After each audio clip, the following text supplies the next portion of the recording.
Hello and welcome to Infamous, the audio podcast. This is Brandon, or Mutilus on Discord. And this is Aaron. I go by Treffenwood on Discord. And welcome back. Only two of us today. We have some quick announcements. Parker has been killed by us. He's never going to come back, don't worry. And then I'm going to just put here a small note. This is not relevant at all. Parker punishment. And I'm going to also put Jeremy punishment here. Got it. Okay, cool. Also, if you listen to last week's episode, we have our Patreon up and running. Link is in the description of the episode. I guess we'll get right into it. Currently playing. Aaron, what have you been playing? So for the past week, it's mostly been Winter Guard as my Thursday casual game night. I've gotten 5 games in with them so far. I've played every model 5 times except for Darkstar. And that's about it. Just trying to knock Winter Guard off my 2 playlist. So, spoilers in the pre-ramble, you mentioned something about your play with them or your record with them. Do you think that they're worse than most affiliations? I think that's the common conception. Yes, 100%. I absolutely think they're worse than most affiliations. I can talk a little bit about why. Crimson Dynamo is obviously a star in a lot of lists. He does a lot of great things. One thing he doesn't do, though, is be a generic damage dealing 4. He does not put out damage. He shocks people. He gains power. He protects his team. But he's really there as a tech piece, right? You play him on ease in other teams. Mm-hmm. Moving on, Darkstar is absolute fucking hot trash and garbage. Hate that model. But she has such a strong tactics card. Oh my god, I don't want to talk about her tactics card. I have to check. I think we should actually. Hold on, I'm gonna check to see if it's actually been errated. Okay. So before I trash her card, I'll get a ramble going while you're doing that. Okay. So I'm up at the store on I think it was a Thursday. And I'm working, and out of nowhere, Aaron and his opponent start yelling. I'm like, oh, what the hell's going on over here? I assume they just got into one of Aaron's normal arguments that he starts at the store. Just kidding, he doesn't do that. Mm-hmm. So I go over, and he's like, what do you think this card does? I'm like, I don't know. Probably, incinerates people or something like that. And then I go to read the card, and then Aaron shows me the card. I immediately figure out what they're yelling about. And I did that. Nobody apparently knew that Dark or Energy Manifestation nerfs your models too, and not just enemy models. Yeah, it's not errated, so apparently it is still probably the worst card in the game. Oh, I don't know about that. Ooh, I mean, I played it and immediately I ankle bit 3 of my own models. Well, but you didn't know when you were moving your models that you need to keep people away from her. Correct. If you knew that, you would have played differently. Well, obviously, I would never have taken the fucking card. Because that's true. You're going to take this, 3, 3, 4, 5 health model and play them completely separate from the rest of your team and hope they don't die? What the hell? She's a rock star. Yeah, her abilities are far too overcosted. She only has a gainer, and she has a reroll all, which in 4 games, I think has benefited me once. As a longtime Strange player, I can tell you, reroll alls are not all they're cracked up to be. They are nice. What if you couldn't reroll your skulls and you had to reroll all? That'd be noticeably worse. Okay, so worse than Strange. Well, but surely it works on defense also, though, right? So when you blank out on defense, you can at least try again? Yeah, it's not on our card either. Ooh, yeah, okay. So, and obviously in the games I played, I was able to get some work done with her. Her teleport is not useless. The problem is, for it to be useful, she usually has to get dazed first and have enough power to get work done. Mm-hmm. Yeah, there are so many other good 3s in the game. Yeah, I don't think we're breaking any levees here by telling people that Winter Guard models are subpar, but so in concept, I think we can all agree that leadership is better than people think it is. Yes. So I played a game into X-Men, and Domino kept incinerating me, and I kept removing Incinerate because I'm playing Winter Guard. Yay. I think the leadership is right on the Being curve. effectively immune to stagger is quite good. Shut up, Siri. Go ahead. Oh, I was just saying that being effectively immune to stagger is quite good. Yes, effectively immune to stagger, incinerate, shock, all that stuff. Yep. I in my game at the tournament, which we talked about a bit in the pre-ramble, is I went to activate Black Cat. I was like, I'm gonna double stagger your models, and then I just paused for a second. I'm like, well, this isn't gonna do anything. So he's like, yeah, that wouldn't do anything. I'm like, what? This is stupid. So I'm actually a big proponent of the vast majority of models have a home in this game. Yeah. I am up to 103 models played 5 times or more so far this year. There are only 6 models on my list. Are 3 of them Winter Guard? No. I'm not going to give any spoilers, but only 6 out of 103 I think are objectively wrong. So they're in your trash list, or you just literally throw them in the garbage? Until they get an update, yes. These are the models that, I granted, you have like your favorite models of all time. But if you're not playing them for sentimental reasons, you should never play these models. There's only 6. So I think a lot of models have a home, even if it's not like, optimum. Anyway, Red Guardian is also taken in other affiliations. So you'd think, hey, we're playing Crimson Dynamo and Red Guardian. Red Guardian's actually not that good. He's just like Crimson Dynamo. He's a tech piece. Like I have Comrade's Keeper, I have some displacement, but what kind of actual damage does he get done? Nothing. What kind of defenses does he have? 3, 3, 4, and he can spend to count blanks? So really what that says is lose all of your power for no benefit when I'm rolling the dice, right? So we've talked about 3 people who just are wet noodles in terms of Dynamo, Darkstar, and Guardian. And then the 4th one is Ursa Major. Ursa is much maligned, and I actually think Ursa is not horrible. Probably not worth a 4, not going to splash it, but if I was to run a Winter Guard core, I would include Ursa in my roster. Maybe not my squad at all times, but definitely in my roster. It's been a really long time since I looked at his card. I'm going to take a look. Nothing special. 3, 3, 4, 7 health. He's got charge, 5 dice builder, 7 dice spender with stagger. Or size 3 terrain throw medium. Yeah. He's a little power hungry in the early game. He's not as tanky as he looks. Nope. Did he have aggressive? Yeah, he is aggressive. Yeah.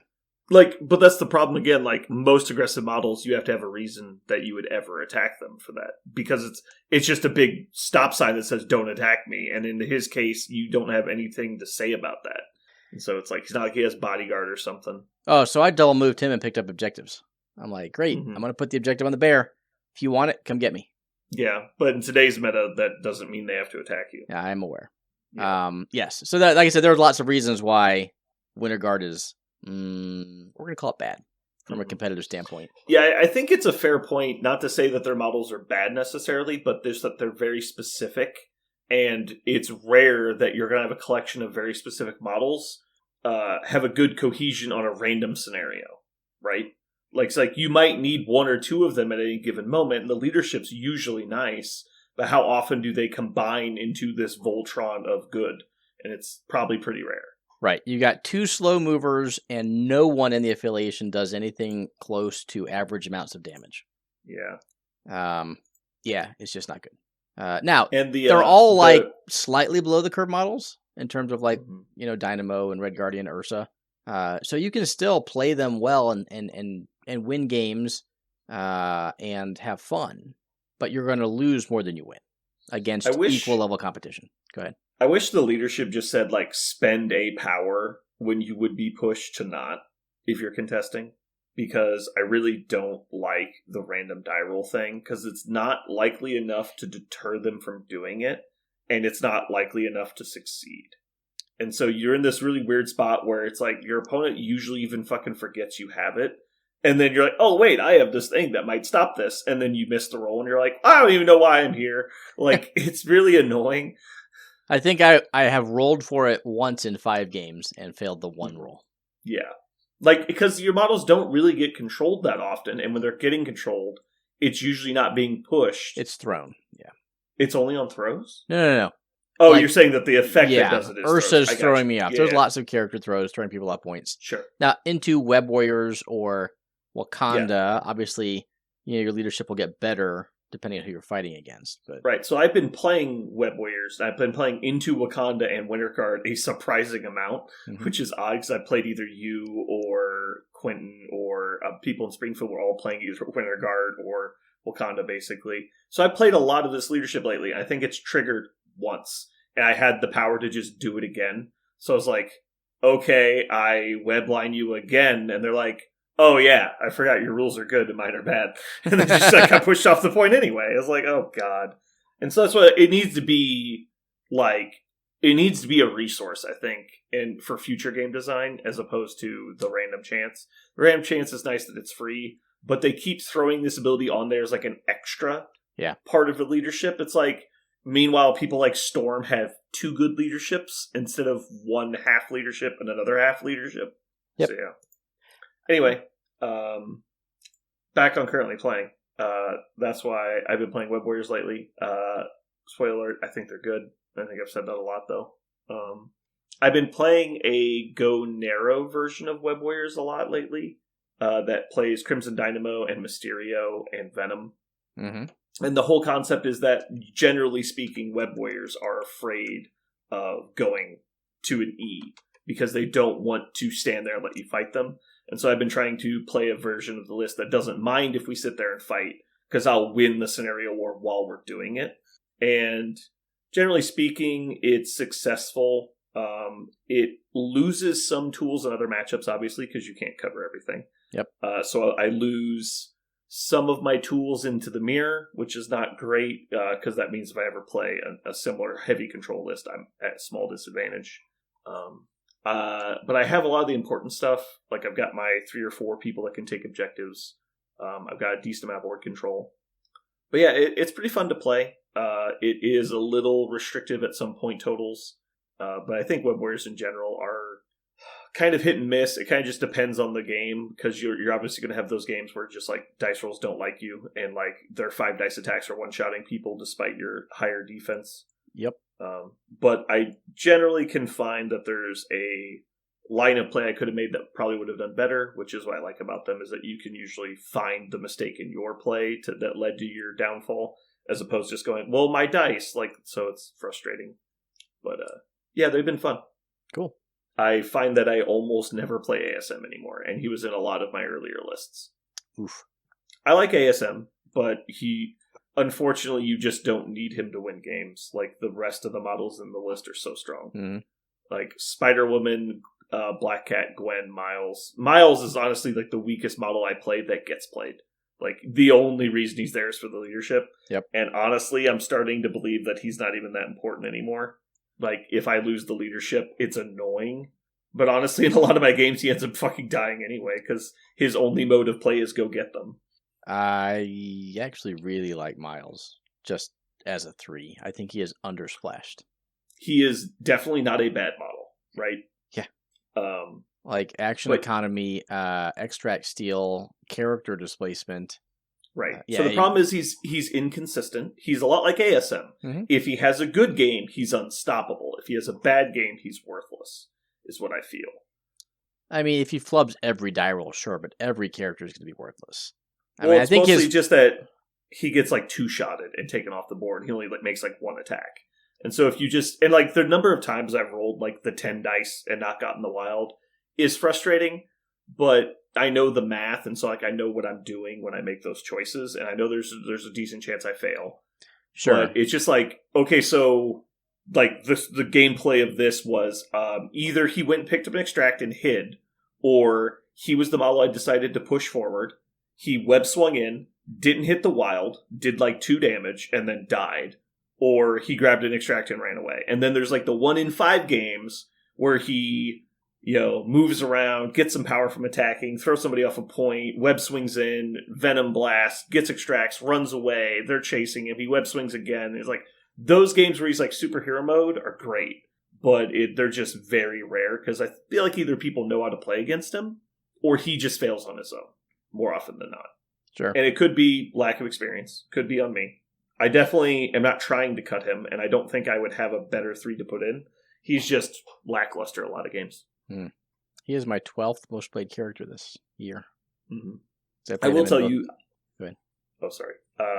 All I was going to say is I do really respect the fact that they have so many stealth models. I think stealth in a vacuum is just okay. Stealth in mass is frustrating. Because you're like, oh, I'll attack this person. Like, oh, they have stealth. Like, oh, I'll just shoot somebody else. I'll shoot that guy. That person has stealth too. It's like, well, I'll shoot Spider-Woman. It's like, she has stealth and she's in cover. And he's like, okay, it's like, yeah, would you like to move? And they're like, no, I'm on a point. And like, you're not going to be there anymore in a second anyway. And he's like, fuck you. Yep. Like, the number of times that you, like, stagger people and then, like, you're not within 3 of them so they can't even move and shoot you is just hilarious. Yeah, Miles swinging in to be within 3 of you, then kicking you out so you can't punch him back. Anyway, yeah, Web Warriors are fun.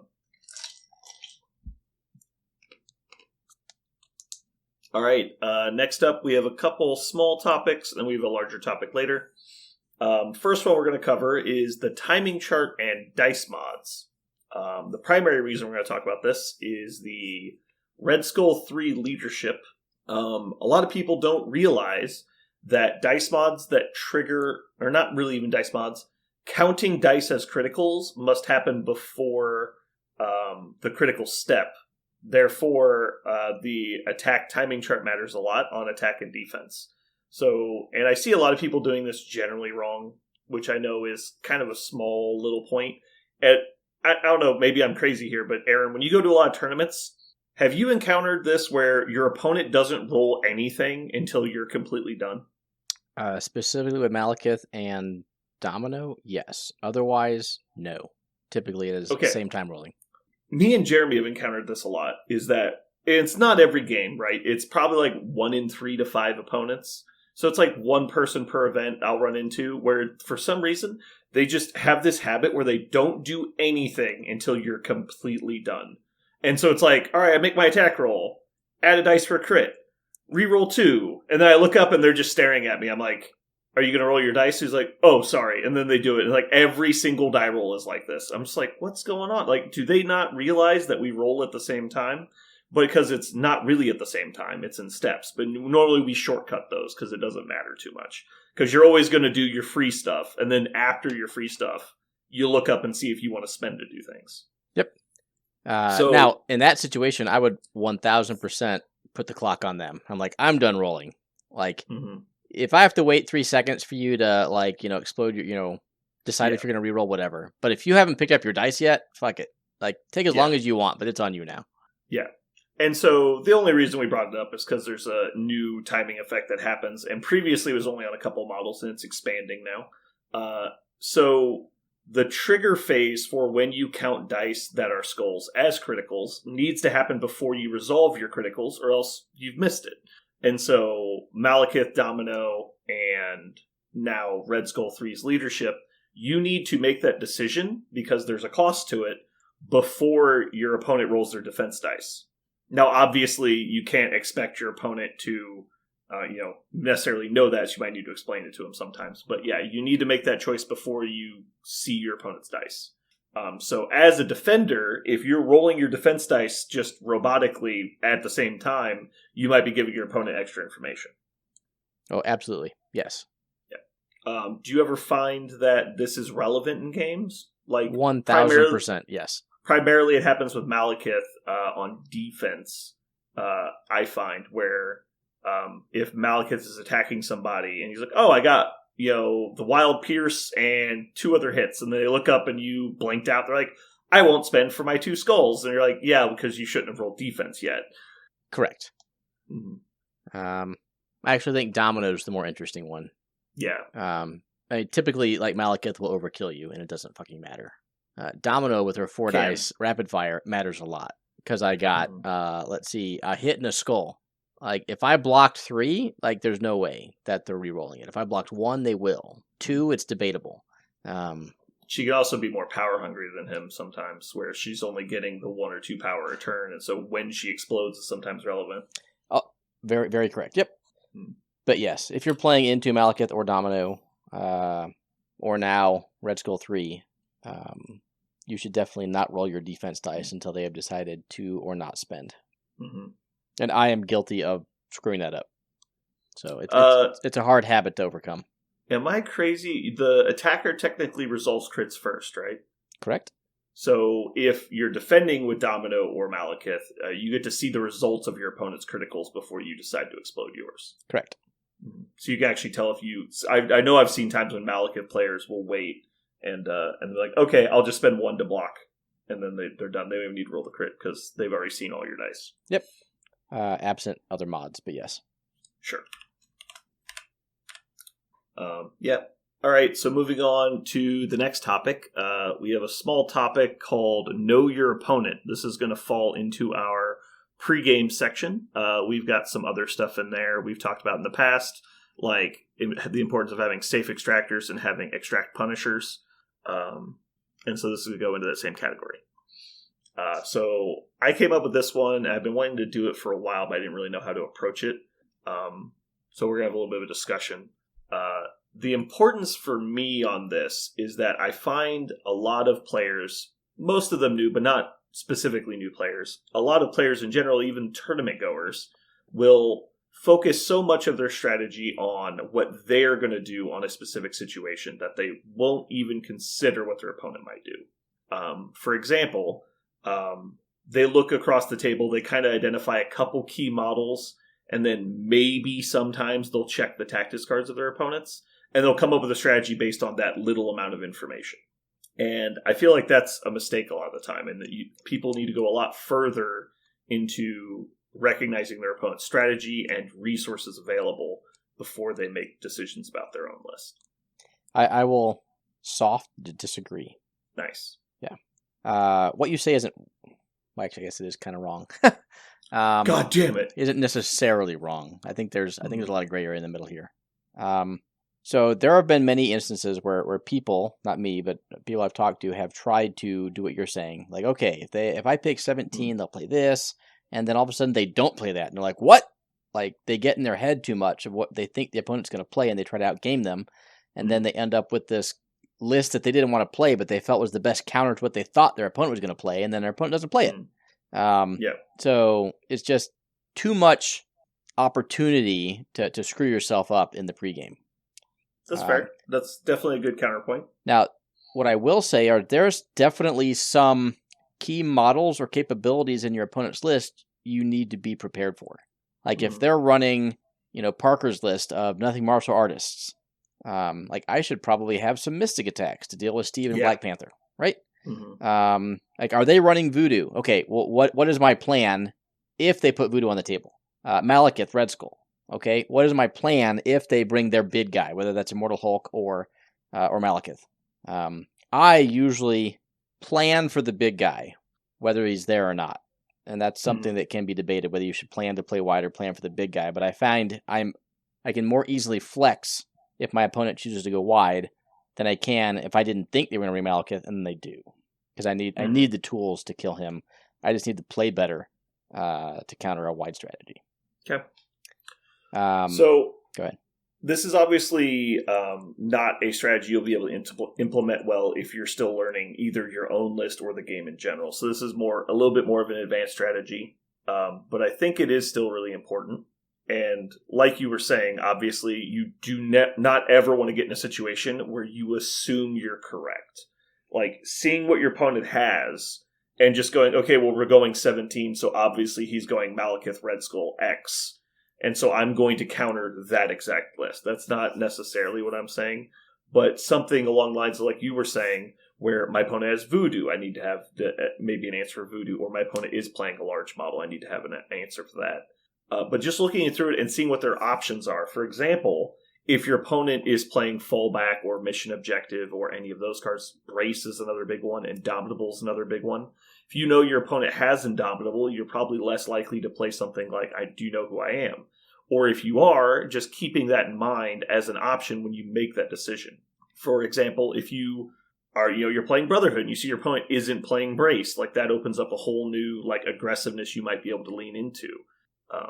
I just feel that you should at least have a strong understanding of what your opponent is capable of when you're going into it. And I find that most people just take like a broad stroke inventory of what their opponent has and don't actually look at the little things. Like, they'll look up and go, oh, he's got such and such leader, so he's playing X. And then you look at the tactics cards like, well, he doesn't have any tactics cards for that affiliation. He's probably not playing it. He's probably doing this. But because you didn't actually truly investigate the list, you didn't pick up on that. And so you might have been planning something that can't even happen. And so that's more what I'm talking about, is like just knowing what your opponent is available and like the opportunities available to them. Are they truly playing dual affiliation, or are they doing a solo affiliation? Look at like what I try to do in important games is, once I've seen the mission and the points, get an understanding of what I think they would probably want to do, and then what I want to do, and just look to see if there's any like big glaring red flags. Like, oh, like you were talking about, like, I don't know if I can take out Malekith on this mission if I don't play X, and so that's probably something I'm going to have to do. So I have 2 points as we talk about kind of the pregame. One is, like, if I'm playing against webs, I am not going to go through and figure out what they're going to take. Like, they could take ASM and try to steal my shit. They could play super wide. Like, that's for them to choose. But what I need to do is figure out, okay, I'm pretty sure they're just going to steal the extracts. So if my plan was to hold extracts and sit on secures, it's not going to work. I need to bring models that have out of activation movement or action economy and can punch through the web's defenses. Someone like Rhino. Like, okay, you're going to steal it, but irregardless of the fact that he can play this as a robbery, he can get down the field and then, throw terrain. So someone with mobility and a punch, at least 2 of them are required to go into a webs team, in my opinion, because you have to accept you're going to lose the extracts, and then you need someone who can get them back. Like the opposite of Crimson Dynamo, Red Guardian, Ursa Major, right? Proactive model Yes. as opposed to a reactive. So that's what I do when I take a look at what do I need. Like, do I need a Mystic Attack? Do I need not necessarily a long mover, but someone who can go to their back D and harass their extract sitters. And a lot of that is based off of the affiliations that are being played. The second thing I'll talk about real quick is how I choose point totals. There are some that are automatic. For instance, if you're playing Shield, you always go high. Like, whatever the highest number is, you pick it. If you're playing against Shield, you should always pick the lowest one. Don't even look at your roster. Just pick low. Otherwise, I will typically have a plan for how I'm going to approach the scenario.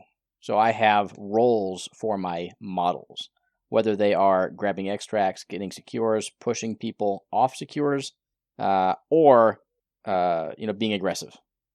And I will, let's say we're playing, Infinity Formula and Spiders, right? So I need 2 people on my Infinity.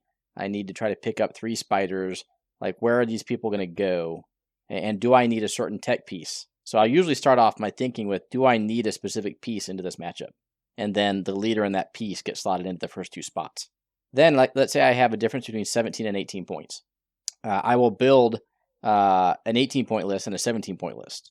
And I will take a look in my head and kind of see, like, typically a 17 to an 18 is increasing the threat value of one of your models up 1 from a 3 to a 4, for instance. Like, what does that give me? Is that for a key piece? Is that the tech piece I need? Then I'm playing 18. Is that just increasing, like, Zemo to Logan? Well, then maybe I don't. So I will play the lowest point total that allows me to run the game plan I want to run. And I'll do that to put my opponent in a potential bind and maybe not be able to bring the stuff they want to bring. What are your thoughts on that strategy? I think that's a good strategy in general. Obviously, that's a great way to approach it from your side of the table, looking at like your resources available and your tactics. No arguments against. I think that's the way a lot of people try to approach it. They probably don't put quite as much thought into it as that, but I think that's kind of what I would say is the go-to approach when it comes to, or should be at least. That's what most people should get to when it comes to self-confidence of their own play. I think another thing that you could gain by going deeper into what your opponent can play, not only from the aspect of that you might notice things you wouldn't have realized in advance that might go into that decision making, but also as you do this on a regular basis, you will start to recognize patterns in your incorrect assumptions that you'll probably start correcting over time. And so you'll start to see, okay, I've seen a list similar to this before, and they were trying to do X, and so maybe that's an experience I would not have if I hadn't noticed that in advance in previous games. Knowing, oh, my opponent has Rhino, but they didn't take this as a robbery, and I just assumed they had it. But, for whatever reason, they decide not to. Maybe they're bluffing that they're playing Rhino, or they're using him for a completely different job. So I think knowing that in advance is obviously really good. The more cards your opponent devotes to one model, let's say if they're playing Magneto or Juggernaut. Well, if you're playing Juggernaut, you got 2 of Juggernaut's cards in your list, you're probably playing Juggernaut in every game. And so that's a little bit of information you might not have had if you didn't dig a little deeper. But yeah, I think a lot of people approach the game from their skill level, and I think that's something that doesn't grow with them quite as well as other talents. And so you'll have people will spend so long learning the game and then learning their affiliation and the models they like to play. And then they get to the point where they're now competent in all of that, and they're doing strategies hopefully similar to what you described. And then they don't really go the extra mile. And I feel like that's the first abstract thing they really run into is trying to visualize what your opponent might do beyond just what you're used to doing. Because everyone wants to know every model in the game, but the more you understand your opponent, I think the better you can understand the value of your own pieces. Yeah, and you usually don't talk about your squad selection. Like when you're done with a game, you'll normally be like, yeah, you did this move, or I did this, and that kind of swung here. You talk about the game for a little bit, but you don't usually talk about, why did you pick 17 versus 18, and why did you bring the models you did? You just talk about the game. So I think that would be great, is right after. The problem is you don't want to talk about it right after deployment, because now you're giving away all your strategy. Exactly. But maybe in some learning games, it's so far away from what you're at now. Like at the conclusion of the game, it was the farthest thing from what happened. Yeah. Right. So I think it'd be an interesting experiment to do the whole selection and then stop, and then talk about it. Like, why did you pick your priority versus not, or extract versus secure? All the decisions you make leading up to deployment, because they are huge. Like the whole game hinges around it. You can absolutely lose games by not bringing the correct tech into a matchup. Yeah, 100%. And it's like you're describing, it's the biggest commitment of resources that you make. Like even deployment, like we talk about all the time, like deploying in a bad way can end up costing you a game because, you don't have the right resources on the right side of the table, and you give up a crazy amount of actions to try and correct that. Like 4, 6, 8 actions sometimes trying to get to the correct places on the board, and all the tempo you've lost by using all of those actions to reposition. And then, well, not only that, but you brought the wrong models or chose the wrong point cost or didn't bring the right tactics cards. Yep. Yeah. I think the only time this ever really gets talked about is when there was a huge glaring mistake where it's like, oh, you never should have brought Crimson Dynamo on a D because he's not good on Ds. And that's usually the most I ever really see people talk about on stuff like this. And so the little subtle ones that are actually like they only add a little bit of difference, they don't get talked about. And so that information is just kind of lost to the wayside. Yep. Anyway, that was just our little topic I wanted to talk about. So we've put that under our pregame section under knowing your opponent. All right. Aaron, you had another topic you want to talk about today? Yeah, today we're going to talk about Nashcon. Specifically, what I'm doing at Nashcon. So it's this weekend, which means if you're listening to this on either Friday or Saturday, I will be playing. So we're going to devise a list to play in one of the events, and I'll take it, see how I do.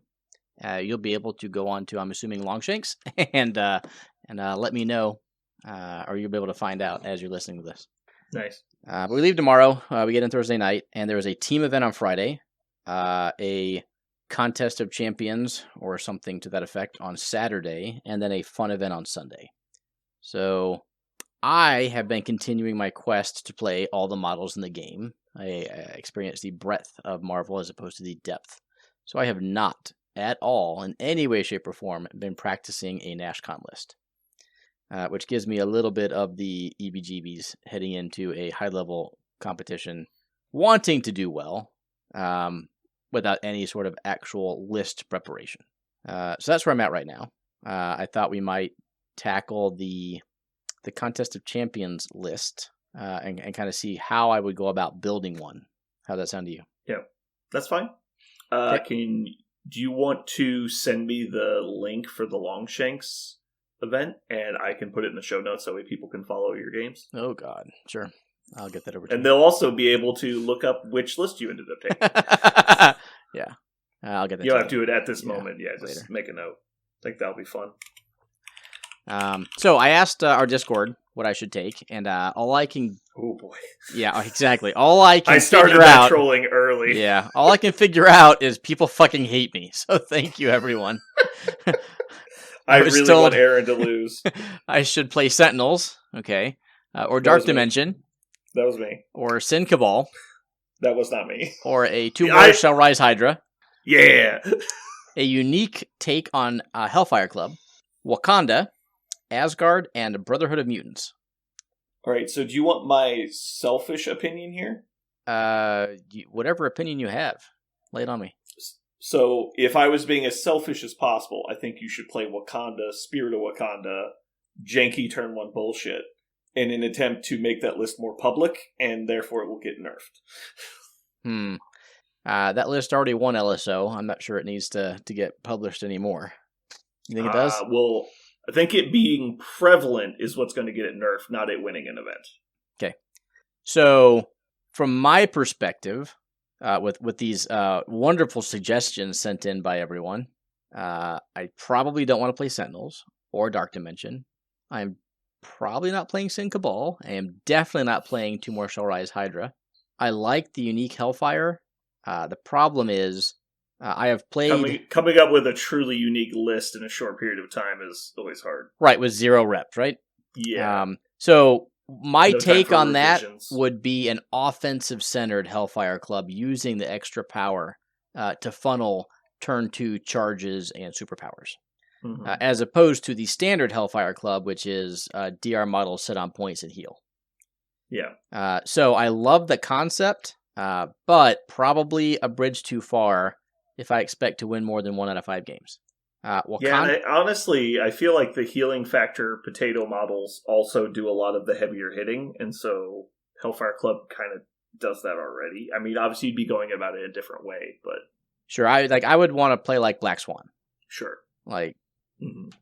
No, I get what you're saying, and there's definitely an avenue there. I'm just saying in general. It's not like Hellfire doesn't hit hard. They don't, though. Like, the best Hellfire team is Emma, Bill, Lizard, Black Cat, plus a model. Like, that is not a damage team. That's I'm surviving, I'm displacing you, and I'm still in the X-Rex team. Very up my alley, but not a unique build. Let's put it that way. Yeah. Next on that list was Wakanda. I would entertain Wakanda. I'm actually interested to play a beam or rapid fire focused Wakanda Black Panther leadership team. I'm going to let that percolate for like 2 seconds, then we'll move on. Well, the percolation can wait till Crossbones 2 comes out. We can move on now. Okay. I don't think it has to wait for him, but okay. We can move on. I just don't want to have this conversation twice. Okay. Asgard are interesting only because they are one of 6 affiliations that I still need to play this year. Okay, well, let's cover this first then. Is the goal here to compete, or is it to cross things off your playlist? I think for the Contest of Champions, it is to compete. Right, I will play 2 other lists. That. Sure. Yeah. But both Asgard and your team tournament list can be one of your cross-offs. Yeah. But let's focus on competing on the contest. So if we focus on competition. So how about this? What do you perceive? This is the way I commonly look at if I have no direction, period, I'm starting from scratch. I like to look at it as, what do I perceive the meta to be? And so what do you think are like probably the 5 or 6 top meta lists right Shield. Shield, Guardians, Sam Vengers. Probably Wakanda. Yep, there will definitely be Wakanda. And I want to say Cabal. And then Mal. Yeah, Mal Cabal and Hulk Sons are still, I think, a force. Okay. I would agree with all of those, I think. The only one that's not on there that I would say probably needs to be is X-Men. But I personally think it's okay to put X-Men in a little box because the way they play the game is a little bit different than everybody else. Yep. They're also, the way you play against them is generally the way you play against pretty much everybody. Except that you don't want to sit back and shoot them from outside range, too. Yeah. I am tempted to play Cosmic Ghost Rider in a list. Mm-hmm. 2 reasons. One, if you're really looking to get someone nerfed, it's that model, not Wakanda. Nah. Okay. And then Nate Horn, shout out to Nate, made a comment that CGR is going to be everywhere, but he will not be in the winning roster. And he bet a beer on it. So I want my fucking beer, Nate. You want your one beer. Yeah. I'll give you a beer if you just drop the subject. 1 Miller Lite, please. So I would lean towards a dual affiliated Inhumans Guardians build with Cosmic Ghost Rider. I don't actually think I would win with that, but I would have fun providing a negative play experience for all of my opponents. I thought you told me that Inhumans required more reps than you had. Has that changed? So Inhumans with CGR is different than Inhumans. Okay. So regular Inhumans without him, yes, I think takes a lot of reps to get good with. With CGR, it's pretty fucking brain dead. You're just like, I funnel a power to CGR every turn. We're done. Sure. He is just a murder machine. It's either win or lose based on how well CGR does. Sure. Do you think that's the most competitive way to play? To play him or to play period? Play period. At Nashcon. I don't know. I know we've personally talked about CGR a lot. I don't think we've talked about it on the podcast a lot, but I feel like that situation's still developing and ripening, if you will. Sure. I don't have enough games into CGR or with him to have an informed opinion as to exactly how well he will or won't do. Sure. My opinion of CGR is his effectiveness is 90% tied to his spender, not his builder. Right. Inhumans lets him get off that spender more than any other affiliation, and he just rips people new assholes with it. Mm-hmm. I took CGR in Inhumans for one local tournament, played it 4 times, almost tabled every single opponent. Potentially A-Force also, right? Sure, but... And you get a bodyguard. No. Stop. Okay, we're done. Okay. So anyway, the direction I was going with getting the list of affiliations is that looking at something that has at least a game into the majority of those things, if not an advantaged game into those things. Okay. Before you make your comments there, which I am very interested to hear, the other ones that I, just off the cuff, would be interested in running would be Shield, potentially with a CGR splash. Avengers are very boring, but give me the highest actual win percentage.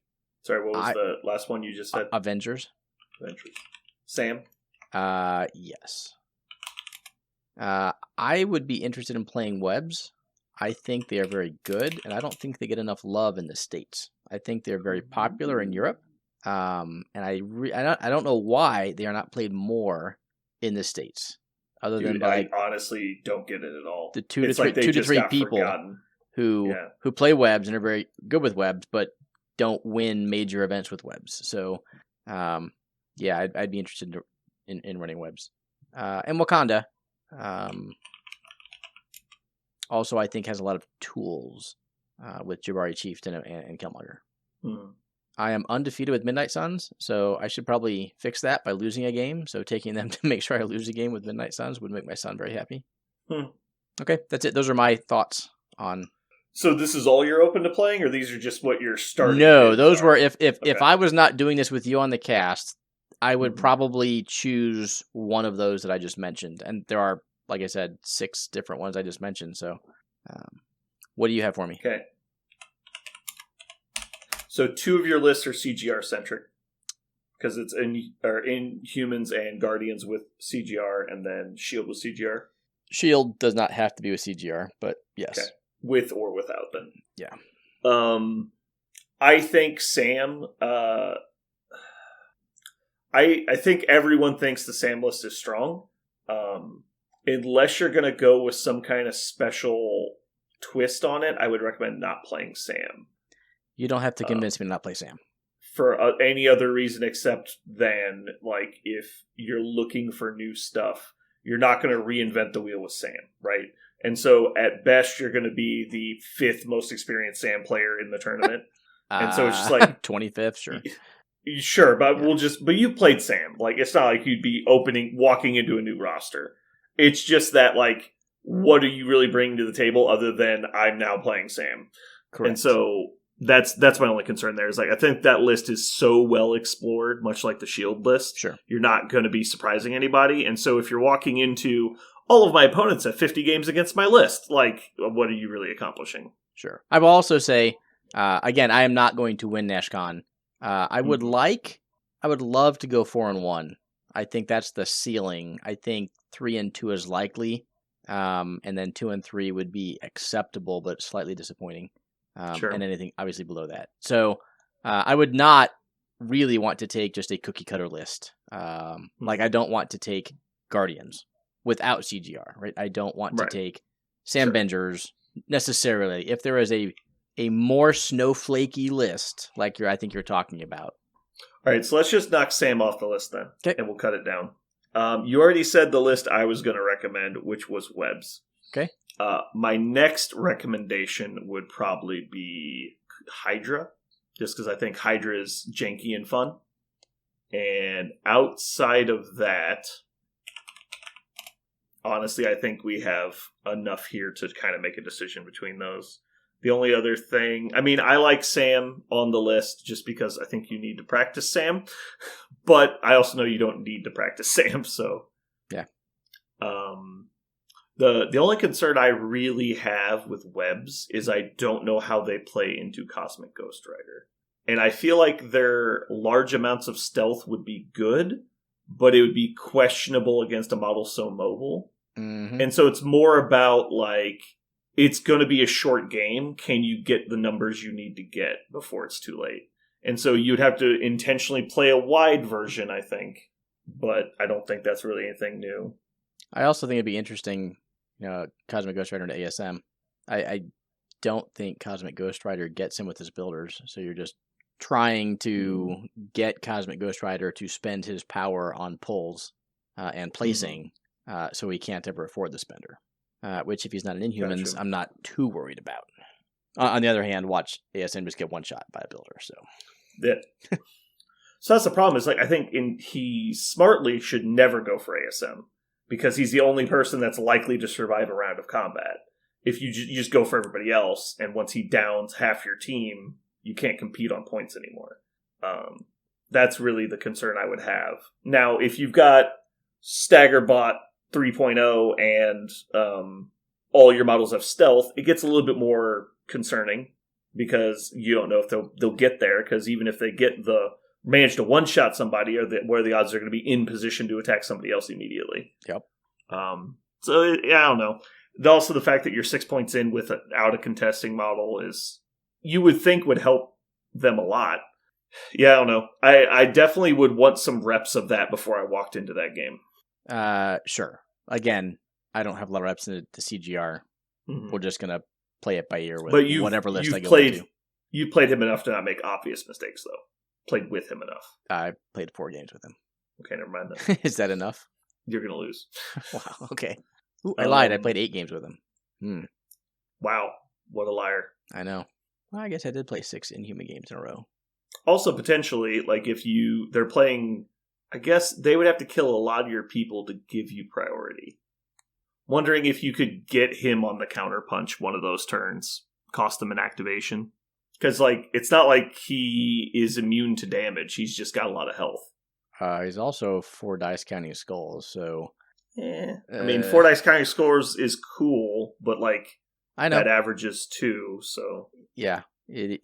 Outside of all webbed up, there's not a whole lot of right. kill. It'll be all about the big turn, right? So here's a question. So I just brought up the webs list I brought to show me. I had a Hulk splash. I think Hulk is horrible into CGR. But is there one tech piece out there that is the answer if you were to run webs into Cosmic Ghost Rider? I haven't really thought about that. Because webs only need about 5 people to be an effective list. You could dual affiliate, but that seems kind of bad. I mean, I'm happy to run just webs. Honestly, tanky taunters wouldn't be terrible. I played a game against Black Dwarf with Cosmic Ghost Rider, and it was actually really annoying because you can't pull him out of taunt range. And so you have to place out of range 2 of him to make the attacks against other people. And he can throw you to get you like out of position or throw stuff into you. It wasn't great. It was okay. Mm-hmm. I'm just trying to think. Obviously, staggering and shocking him is super valuable. Shock's amazing. Yeah. Dropping him back down to reasonable amounts of dice takes a lot off the curve. Stagger is obviously incredible if you can readily apply stagger. Shuri can push him, which... Can she push size 3? I thought she was... Oh, she's 3 now? Okay. Yeah. Say, what I actually noticed is that because he is power hungry, and obviously some people might be playing him in like Inhumans, like you said, he ends up spending a lot of power to get back into the fight if you can control him a lot, and that because that he loses his tokens sometimes. But that's like, you're gambling everything on a die roll, so I feel like it's better just to have a plan to get the 1 stagger on him and make it to where he only gets the 3 attacks by turn 2. And he's only making 3 attacks by turn 2. He's probably not swinging the game enough. Lifesaver's obviously good if you have stealth. Yeah, that'll obviously bring him out of incinerate range. Yeah. Okay, is this worth pursuing or moving on? The webs? Yeah. I very much think you should play webs. I think they are a big sleeper agent right now. Okay, webs it is then. So let's build this shit. I was just trying to make an argument. I wasn't trying to... Okay. It's just because you recognize they're so powerful. Yeah, you're not wrong. All right, let me pull up my web list. All right, so the obvious, no doubt, auto-includes are Miles, Spider-Gwen, Spider-Woman, Black Cat. Then you can start talking about other models. I think ASM and Agent Venom are pretty popular right now. I personally don't like Agent Venom because he's very inconsistent, but he is good in specific matchups. Basically, if he just gets on a roll, then he's really hard to stop, but he's so power hungry. Okay. I personally like doing Toad and Wong in the list. It gives you a really great 17-point drop. Which is what?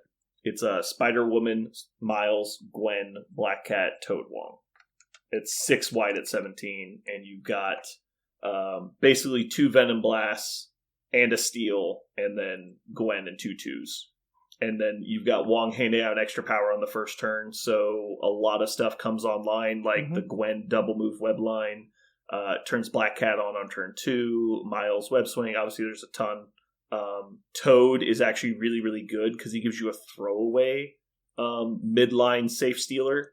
With the advent of the Miles leadership, Toad is actually really hard to one-shot on the first turn, so he gets away more often. Also, there's a lot of games where I'll pick up and extract with Black Cat, and people will play differently seeing me do it, and then I'll just Finders Keepers take it off of her with Toad. Yep. Which is hilarious when they realize all of a sudden she picked up a cube, so she's not even down power. And then you take it off of her and Wong hands her another power. And on turn 2, she's crossing the table and stealing an extract. It's really funny. Yeah. Yeah, so I really... that's my strongest 17 right now that I've seen. It hasn't lost a game yet. It's pretty silly. I like Crimson Dynamo a lot, but that's a specialty thing. I totally get it. I think as a single drop-in, he's fine, unless you need the slot for something else. Rhino's obviously good.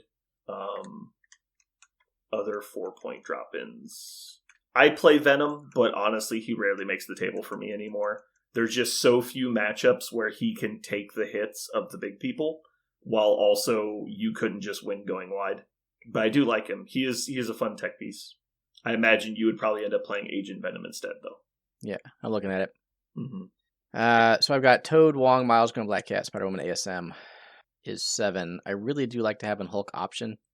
Really, if they're also running big, let's say Malekith or Immortal Hulk. Have you considered Hulk Buster? It also gives you Helios Laser as an option. Auto push on range 3 attacks. He also has a 8 dice spender that doesn't give power and throws. I'm aware of what he does. Actually, I haven't played Hulkbuster at all this year. Sure. I mean, I don't mind Hulkbuster. Yeah, because if you're only using Hulk for the one throw a turn, Hulkbuster does that. Well, that and the stagger, right? Stagger throw you Mm-hmm. is a way to make, people super sad. Whether Hulk, Malekith, Cosmic Ghost Rider. You're talking about staggering him with a separate attack and then throwing him? Yes, Hulk's spender and then his throw. It's actually a double throw if you spender, so the only one that matters is the medium throw away after he's range 2 from you. I want to say Dynamo is my 8th character. I really liking having at least 2 4s in the list who aren't your leader. Voodoo. He also gives you Mystic. Voodoo is never the wrong answer. Especially when you're playing Control. I just flatly refuse to play him, so... Toad, Wong, Miles, Gwen, Black Cat, Spider-Woman, Dynamo, Voodoo, ASM, and Hulk. I don't think you need Agent Venom. Well, I was going to say, he is your attrition piece, especially into like X-Men, like ignoring cover mods, etc. That's clearly not what we're trying to do with this list. We are grabbing extracts, we are stealing them with our 3 stealers, and we are using Dynamo to keep us alive. And then Voodoo, same thing. Miles, Gwen, Black Cat, Toad, and Wong are both not affiliated, so the 4 has to be Spider-Woman. Oh, you would never not take Spider-Woman. Just saying, at what point totals do we bring in these other 4s? I find that your first 3 models in every game are Miles, Gwen, Black Cat, and then Spider-Woman is the first model you add after that. Well, you're always adding at least 1 model after that. Mm-hmm. Unless you get stuck on like 15 Researcher, in which case you can do Miles, Gwen, Black Cat, Hulk. Which is why he works so well on those small point totals, because you're still running 4 wide with a stagger and a big guy. Mm-hmm. I guess at 17 we could run Spider-Woman, Dynamo, Miles, Gwen, Black Cat. It's the same 17 you have, but instead of 2 2s, you have a 4. Yeah, which you probably do if you're running an E, right? So let's say we're on a, demons. On the E's, if you can take Spider-Woman and Dynamo, dude, it's so hard to get through that. They just live rent-free in the middle forever. Voodoo loves Infinity Formula. He just owns that side. Yeah, and they love playing Infinity Formula. Okay, so Agent Venom's out. The only question I have here is... The thing I love about doing the go narrow webs that I think a lot of people don't realize is that I absolutely do not give a shit what missions we play on. And my opponent is dreadful of both sides of my mission pack. Mm-hmm. And so it just puts them in this weird spot where they're just like, what am I supposed to do? And it's like, I don't care. Like, literally do whatever you want. And because they almost always end up choosing their blues, because conventional wisdom says do that. Mm-hmm. But I actually want my extracts because it increases the scoring. Okay. So what are your splash pieces then? My splash pieces are Dynamo, Mysterio, which I understand is an experimental choice, and then Toad and Wong. Okay. And then you have Agent Venom, but just don't play him very often? I have regular Venom, and I don't play him very often. Got it. Okay.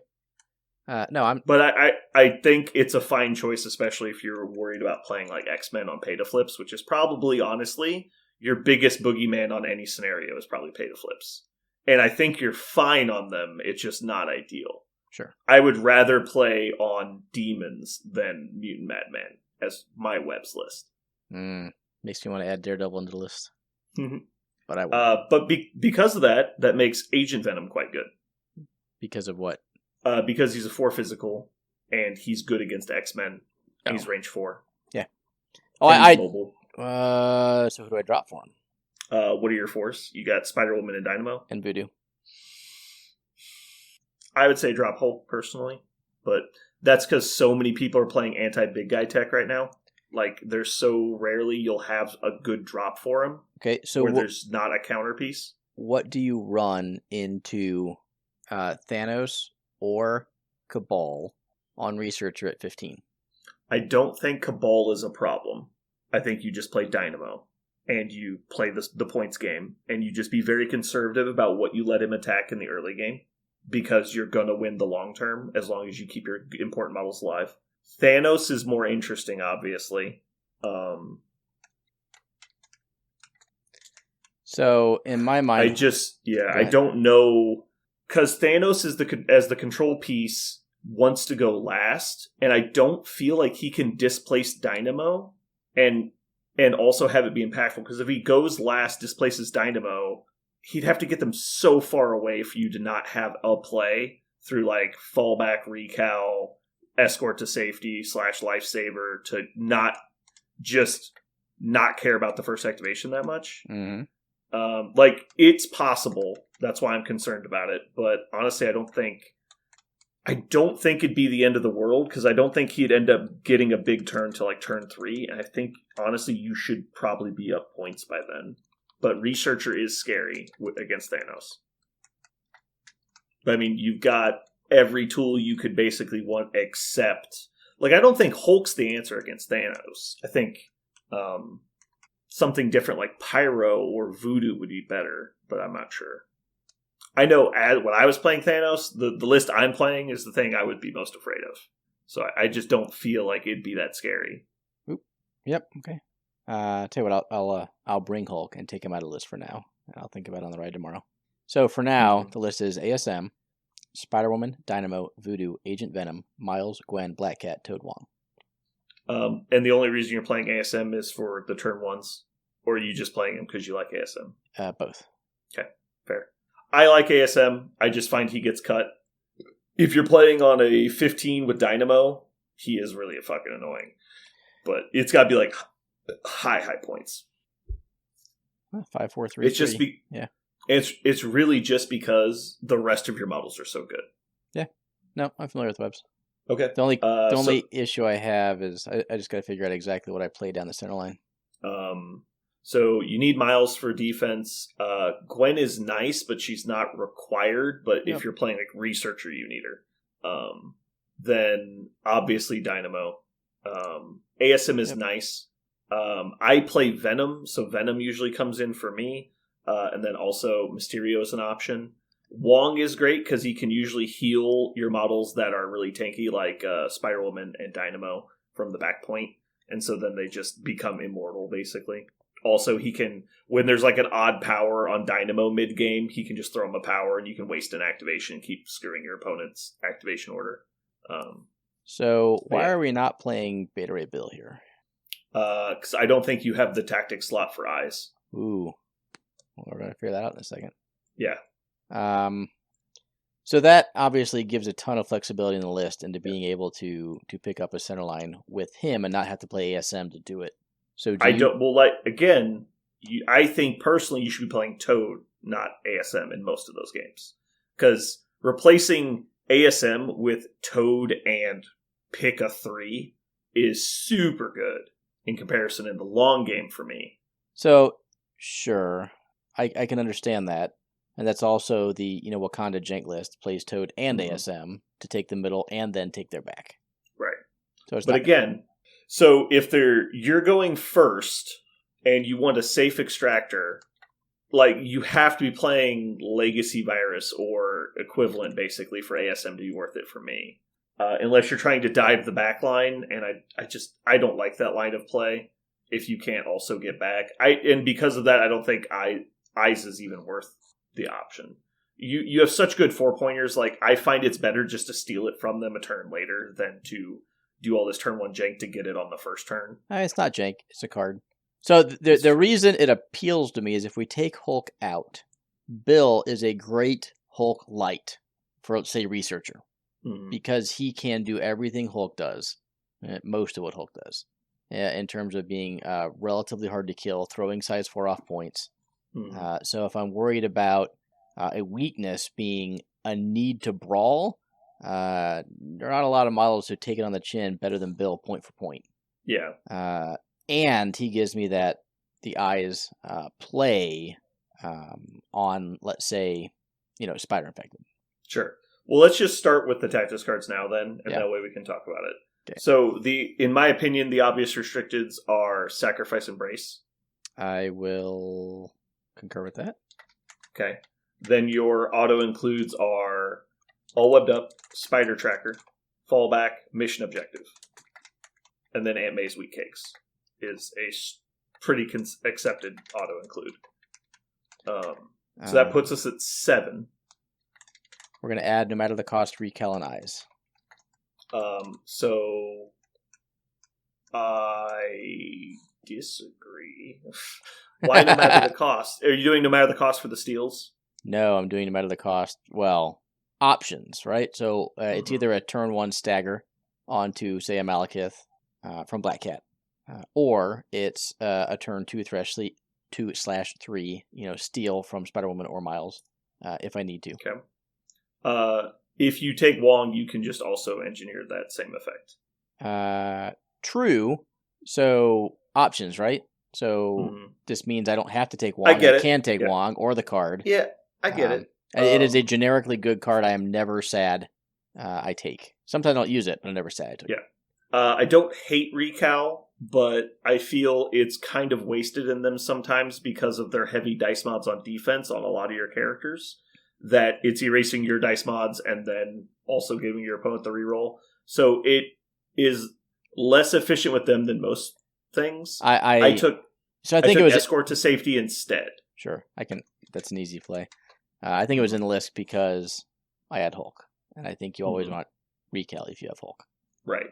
And so then the other 2 cards I took are characters restricted to different people that you don't have. So I understand not taking these 2. Okay.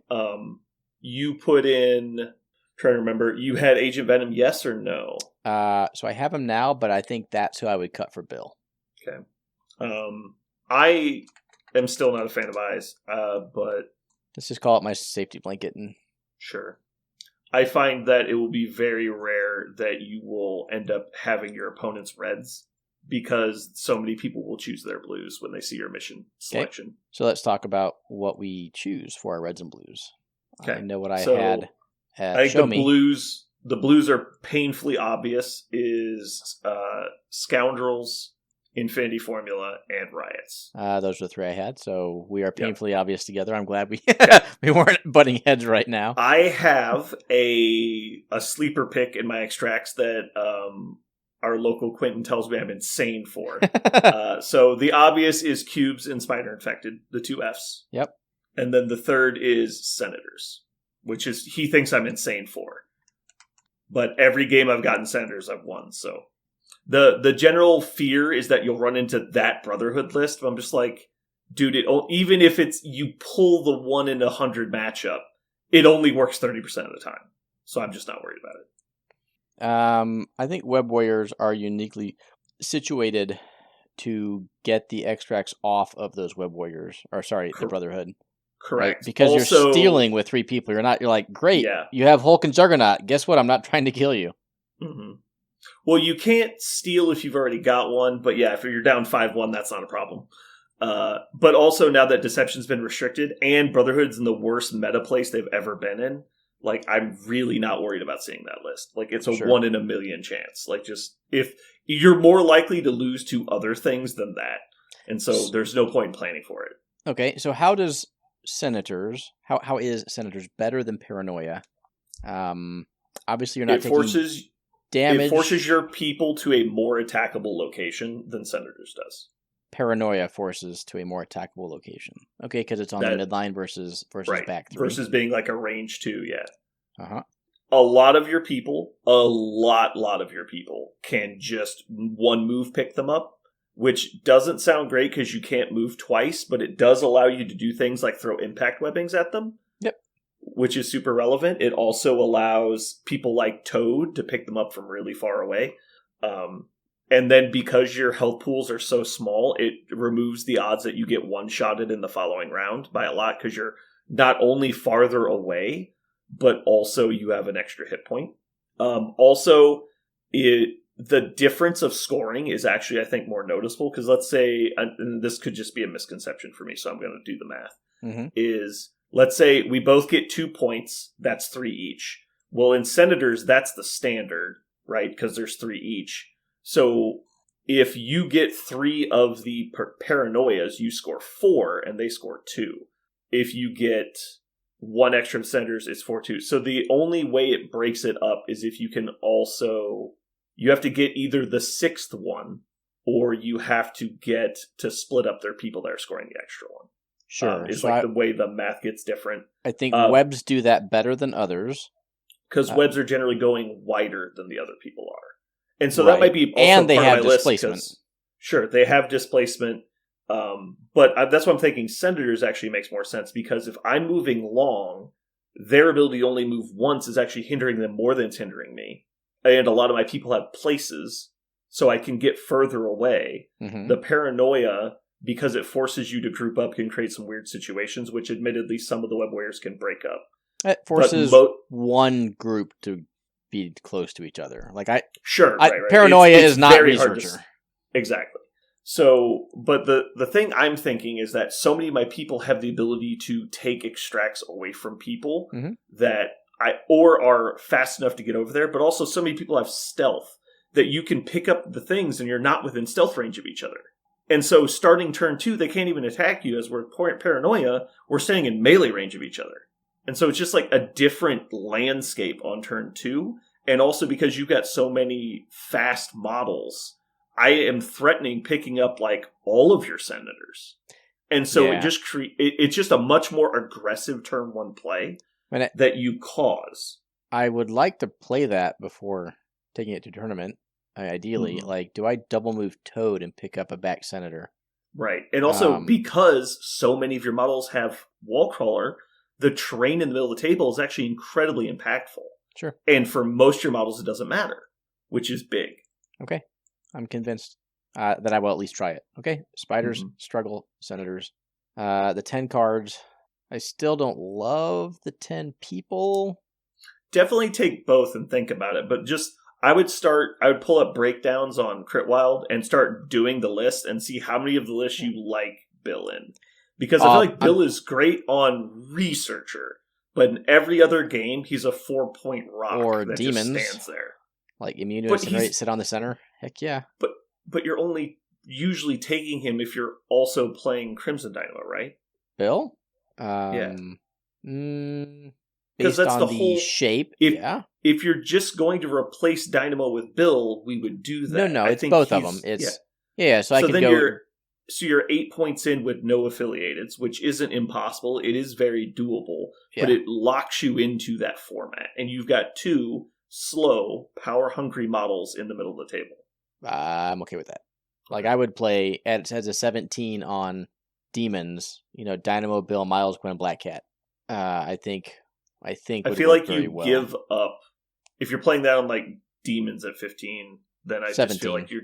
But yeah. Sure. You're giving up a lot of what makes you web warriors at that point. You're just playing criminals, basically, at that point. You're just kind of like standing in the middle, hoping to outlast your opponent. And if your opponent's coming into you with big, heavy models, I obviously Dynamo and Bill are going to last for a while, but like they're not doing anything to win the game for you. They're just slowing down the offense. Oh, that's why you have Miles Gwen and Black Cat, who are picking up the extracts, stealing extracts. But if you're playing the go wide extracts, you need to be able to go wide. And so if Demons is just determining that you go 4 wide or 5 wide down the middle, like now you're playing a different game. So that's all I'm concerned about. Okay, let's think about it. Let's think about Demons and either Spider Infected or Cubes. So you basically got pretend like we're playing at 17 key points.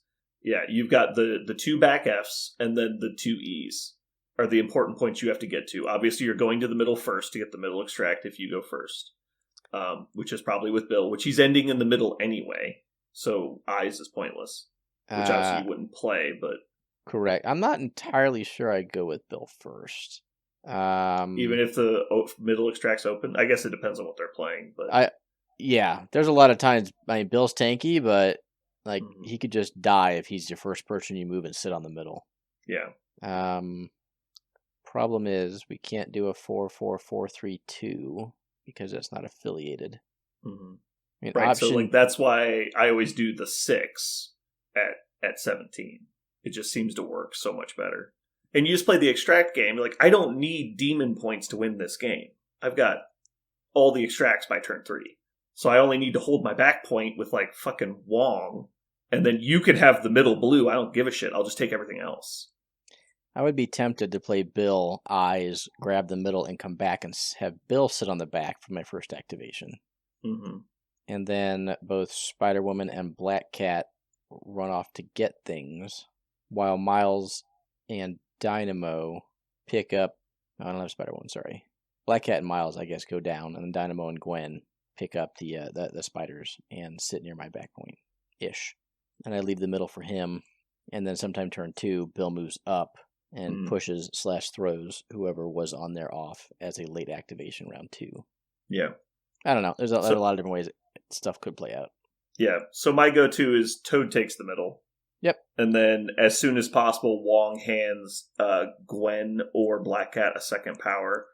But it's usually either, what is it? It's Spider-Woman or Black Cat go to take one of their back Fs, whichever one is least defended.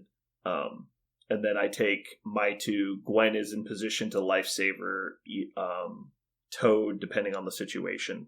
And then Miles and Black Cat usually sit on their extra power to be ready for the next turn.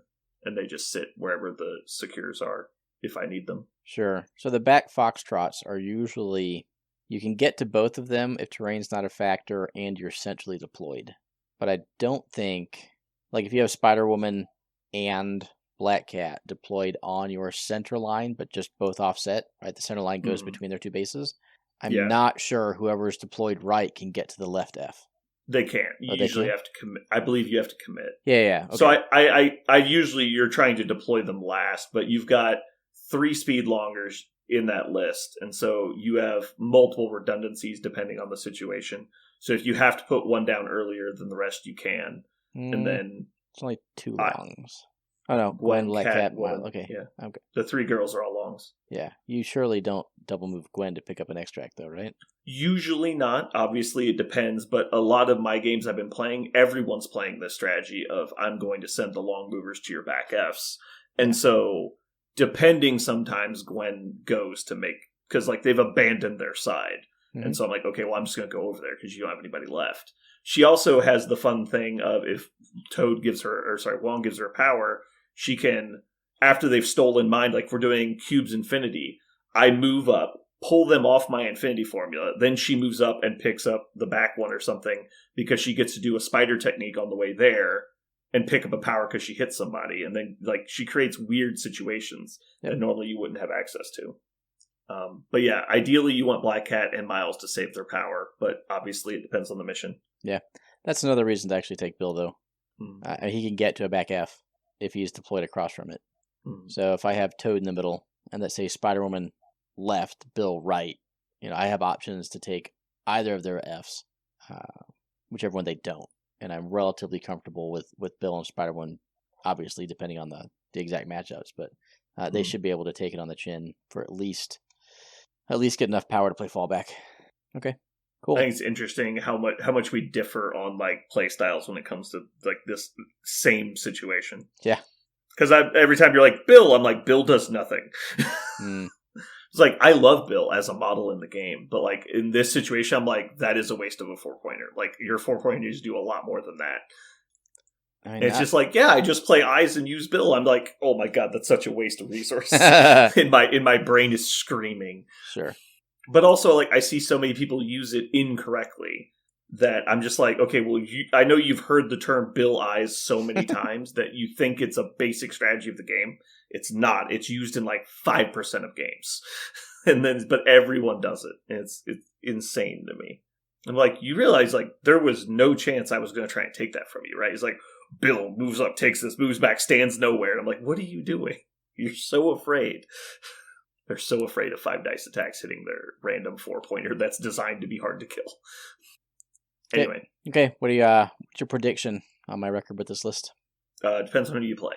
5 games. No, who you play. Oh, well, of course it depends who I play. I'm aware. Why you asked me to predict it then? Hmm. If you went 3-2, I would be disappointed. Oof.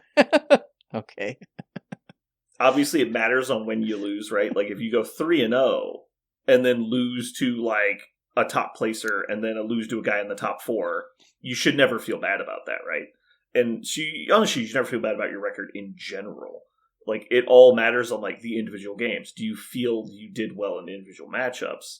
That being said, I think you're a good player, and I think the list is good. Once you get rid of Bill, then you should easily go 4-1. How many Parker episodes do you want to bet? I will bet 200 of Parker's episodes that I do not go 4-1 or better. Well, that's not fair. This feels like Pete Rose crap. So Aaron goes 3-2 or worse. 200. Okay. No, we'll do the opposite. That way, I'll take that. No, I'll take that bet because I feel like I'm going to win, okay. And I know that you won't throw a game. I definitely will not for your throw a own game. pride. Yeah. No. I think I will lose to CGR, and I'm going to call a loss to Immortal Hulk, even though it kind of shames me. So I don't think there's any harm in losing. There's no shame in losing to Immortal Hulk unless you just play it super badly. Because I feel like he is one. I know I've said this to you a bunch. I don't know if it's on the podcast. I feel like he is a model that it has bad game design because it puts the entire game on the one turn that you've been working towards, and you have very little ability to put effectiveness on that like one round. Like you have one individual turn in which he is killable in the entire game, and it's just like your dice shit out on you. Your dice shit out on you. There's nothing you can do about it. It's like you got to roll 10 attack dice against a Hulk, and he only took 3 damage, so you lose the game. I fucking hate that. Yep. Like, my opponent played Doom Prophecy next to a Zemo. Zemo activates first. Dealt 1 damage. I was like, okay, well, I guess you get to kill my whole list. Like, that's how this works. Yep, defense dice are overrated. All right, yeah. So, if you go 4-1 or better, Parker gains 200 episodes. I like this. That's right. This feels good. I'm trying. Right. I'm trying. I would like to make one final push for you to take Bill out of the list. As someone who wants Parker to have episodes, I would like you to take him out. And put Venom in or Hulk? I think Agent Venom is fine. I'm just concerned you're going to play Eye on the Prize more than you should. Like, the whole point of ASM is that, like, just take ASM out then. Like, if you're going to replace ASM with Bill, just do that. But now you've got 2 models that are designed almost entirely around turn 1 extract plays. ASM has more play than that. Sure. So does Bill. But it's just like True. Both like in at least, and obviously I have different world experiences than you, but it feels like in a lot of my games, every time I put one of these like premium models on the table, I'm like, God, why are you here? Like you could have been 2 people. Like, why am I playing you? And so that's been my experience lately with webs, is that wider is always better. Well, then do I need another 3? Because I only have the three. Right, because I have Mysterio and you don't. Yeah. So who's a 3 that you would consider then? Quicksilver used to be my go-to 3. Obviously, this was a long time ago. So again, my biggest issue is the center line play when I have to play Researcher, Demons, Gamma. I can play wide webs on wide scenario. Ooh, that's not a problem. Zemo's a solid 3. Getting to reroll his skulls is super cool. Pyro's not terrible as a alternate option for steals, because you can play Pyromania. Pyrotechnics. Pyrotechnics, thank you. No way. Lizard's also fine, because he adds you a little bit of durability that's more reliable to go take other sides. Like, he'd be an even swap for Bill, right? If you want to go wider. Yeah, he has a Bill light. Mm-hmm. Miss Marvel's also quite dumb. I refuse to play her, though, so you can feel free. Mystique would have been the old adage, right? You could cut Sacrifice and play Deception. That would be hilarious. It would be hilarious. Also, Proxima Midnight never gets enough credit for being a long mover with DR that costs 3 points. No. And she's got a place attack. I almost want to play Ant-Man. I know, but he's bad at extracts. I would be with you. Yeah, I think my go-to would be Zemo. My number 2 would be Lizard. Okay, so here's a question then. At what points do we play Voodoo? Like I said, I really like Voodoo on Infinity Formula. If you're playing Bill, you're just...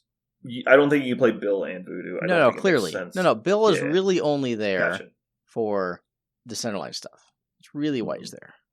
I just don't think you're leaning into the Dynamo plan enough. I feel like you're second guessing the Dynamo, and in my experiences, it works.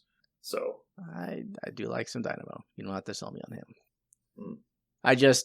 What I don't like about the list is the complete and utter lack of oomph. Like I said, I think every list nowadays needs to be able to kill shit. And I look at this list and I'm like, no one kills anything. So that's a big argument for Agent Venom, right? Because you don't want to be adding, especially 4-pointers that aren't even benefiting from your big tactics card. Because 7 dice, no mods, like that's pretty reliable, going to get some damage through. He can also chip in a throw after he gets that.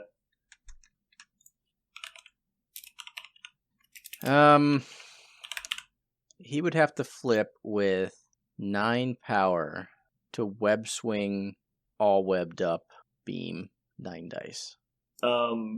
Or his 7 dice builder no mods would have to generate some power. Yes. He'd have to start with 5 and hope to generate, because we know how much we love hoping. Yeah. Although he's 6 health on the front, has a solid builder, he's probably going to have some power after the flip. Theoretically, his minimum would be 7 if you just got one-shotted. But that's assuming you didn't spend power in the meantime. And then he'd also power up for 8. He also gets to shake for power, which is really underrated. So he's basically immune to stagger. And I haven't really been considering, partially because my list is planning for the WTC, obviously. So yeah. Okay, I'll put Venom instead of Bill. Agent Venom. Yes, Agent Venom. Okay. And then you're cutting Eyes? Yes, there's no reason to play Eyes. Okay. I don't know what my 10th card is, but it's probably irrelevant at that point. Yeah, I mean, I don't play Escort Safety hardly ever. You can put Recal back in if you want. Recal is fun with Venom sometimes. I'll play Fusion Caster. Really? Probably. It got played against me at the tournament. It was not very impressive, but it was something. But between all webbed up, brace, fallback, escort, no matter the cost, we're done. I find myself not even getting to fit all webbed up in my list sometimes. Yeah. And that was no spider tracker, which is obviously great. Although remarkably able to be played around, so your 2 restricted, spider tracker, and fallback are going to be the first 4 cards you add generally. I'm not even sure I take sack depending on the scenario. Yeah, I commonly don't. Yeah. The only time I take sack is when I know I'm playing Dynamo. Because so many of your people don't want to take a sacrifice hit. Sure. Yeah, because you can't reroll. Yeah, no mods, no explosions. Yeah. It's fine with some, but it's not ideal. It's only when you really need it, and usually mission objective is a better choice. I'm also playing Venom though, so sacrifice is a little bit more appealing. You're like, oh, whatever, I'll put it on Venom. Sure, but I actually want to take damage on this one. But that makes me almost want to run Mystique, just so I can run a restricted deception instead of sack. Mm-hmm. Advanced R&D is not the worst card in this list, but there's no one really wants to give up their power. I played it 0 times at Show Me. I don't want to play R&D on the list. I think that's correct. So here's the question. I need to decide Voodoo or not. So Voodoo only comes out on Infinity, really. He can play on Riots. Sure. I mean, he can play anywhere. Mm-hmm. I guess he does give that Mystic attack. I guess we'll keep him in. So Dynamo and Venom are for down the middle. Voodoo is for wide. ASM is when I want to play him, and then otherwise 3 3s, 2 2s. Okay, all done. Thank you for your assistance. We'll see how it goes. All right. Good luck. I hope you go 4-1. I mean 5-0. Clearly 5-0. I mean, it sounds like it's a deep pool, so I mean, you obviously you don't go in expecting to win, but I think you can do well. I think it's 5 rounds on Saturday. I hope it's 5 rounds. It might be 4, cut the top 8. That'd suck. Well, that means you only have to go 4-0. Yeah, that's 4-0 or nothing. Exactly. Well, actually, so 3-1. How many people? I thought they were still taking people. I think it's up to 64. 64, I think it would have to be 5 rounds because you'd have I guess if you're cutting the top 4. Yeah, because after 5 rounds of 64, you would still have 2 undefeateds at least. And then They have 2. Never mind. They have 116. Yeah, so players. Okay, that's a 7-round tournament by traditional standards. 41 people signed up so far. Oh, 41. Okay, so then that's doable in 5. Well, that's signed up. I guarantee there are people who have not yet signed up. This is just Longshank sign up. Sure. So they'll be totally signing up that morning. Mm-hmm. Yeah. Yeah. Good luck.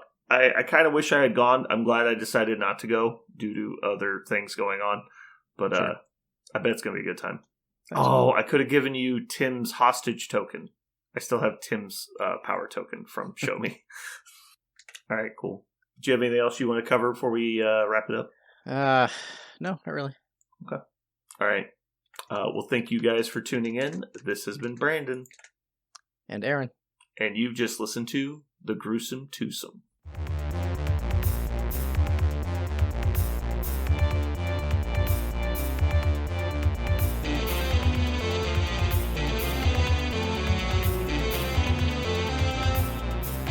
So what are we going to call this thing? I got it. Okay. Incredible, new, fantastic, astonishing, mighty, original, uncanny, sensational podcast. I'm just going to put down infamous.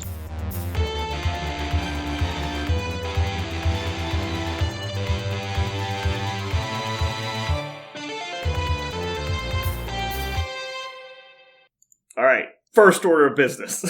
We need to settle something.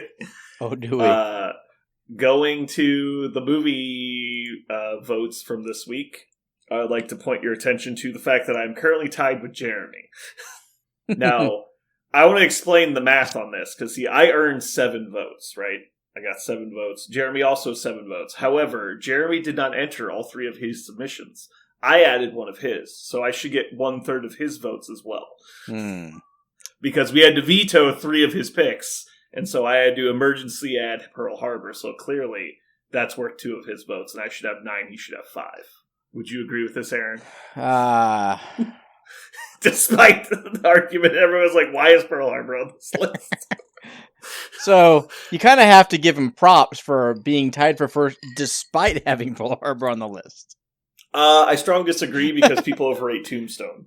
No, I'm not taking anything against Tombstone. I like Tombstone. It's a good movie. It was probably on my top 10 of this category, but I think people are going a little overboard on Tombstone here.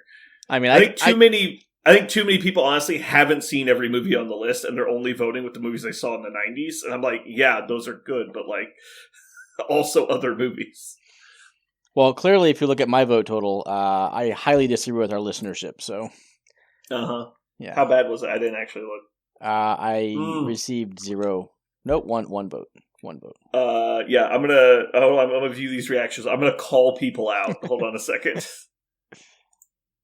All right, Jeremy got. Let's see here. Oh, it's abbreviated. All right, so Aaron England, Nigel, Brandon Morris, Jeff, Colin, and Josh Vernonberg. That's Zach. Zach Vernonberg. What the hell, guys? And then I don't know who the Imperial logo. It's abbreviated to the letter S, because I guess I can expand. It's still abbreviated. Great. I can't see it because my Discord is cutting off the name. All you guys voted for Pearl Harbor. You guys, oh my god, guys, come on, do better. Hey, there's Liv Tyler fans. What can you say? Liv Tyler fans. There's better Liv Tyler movies.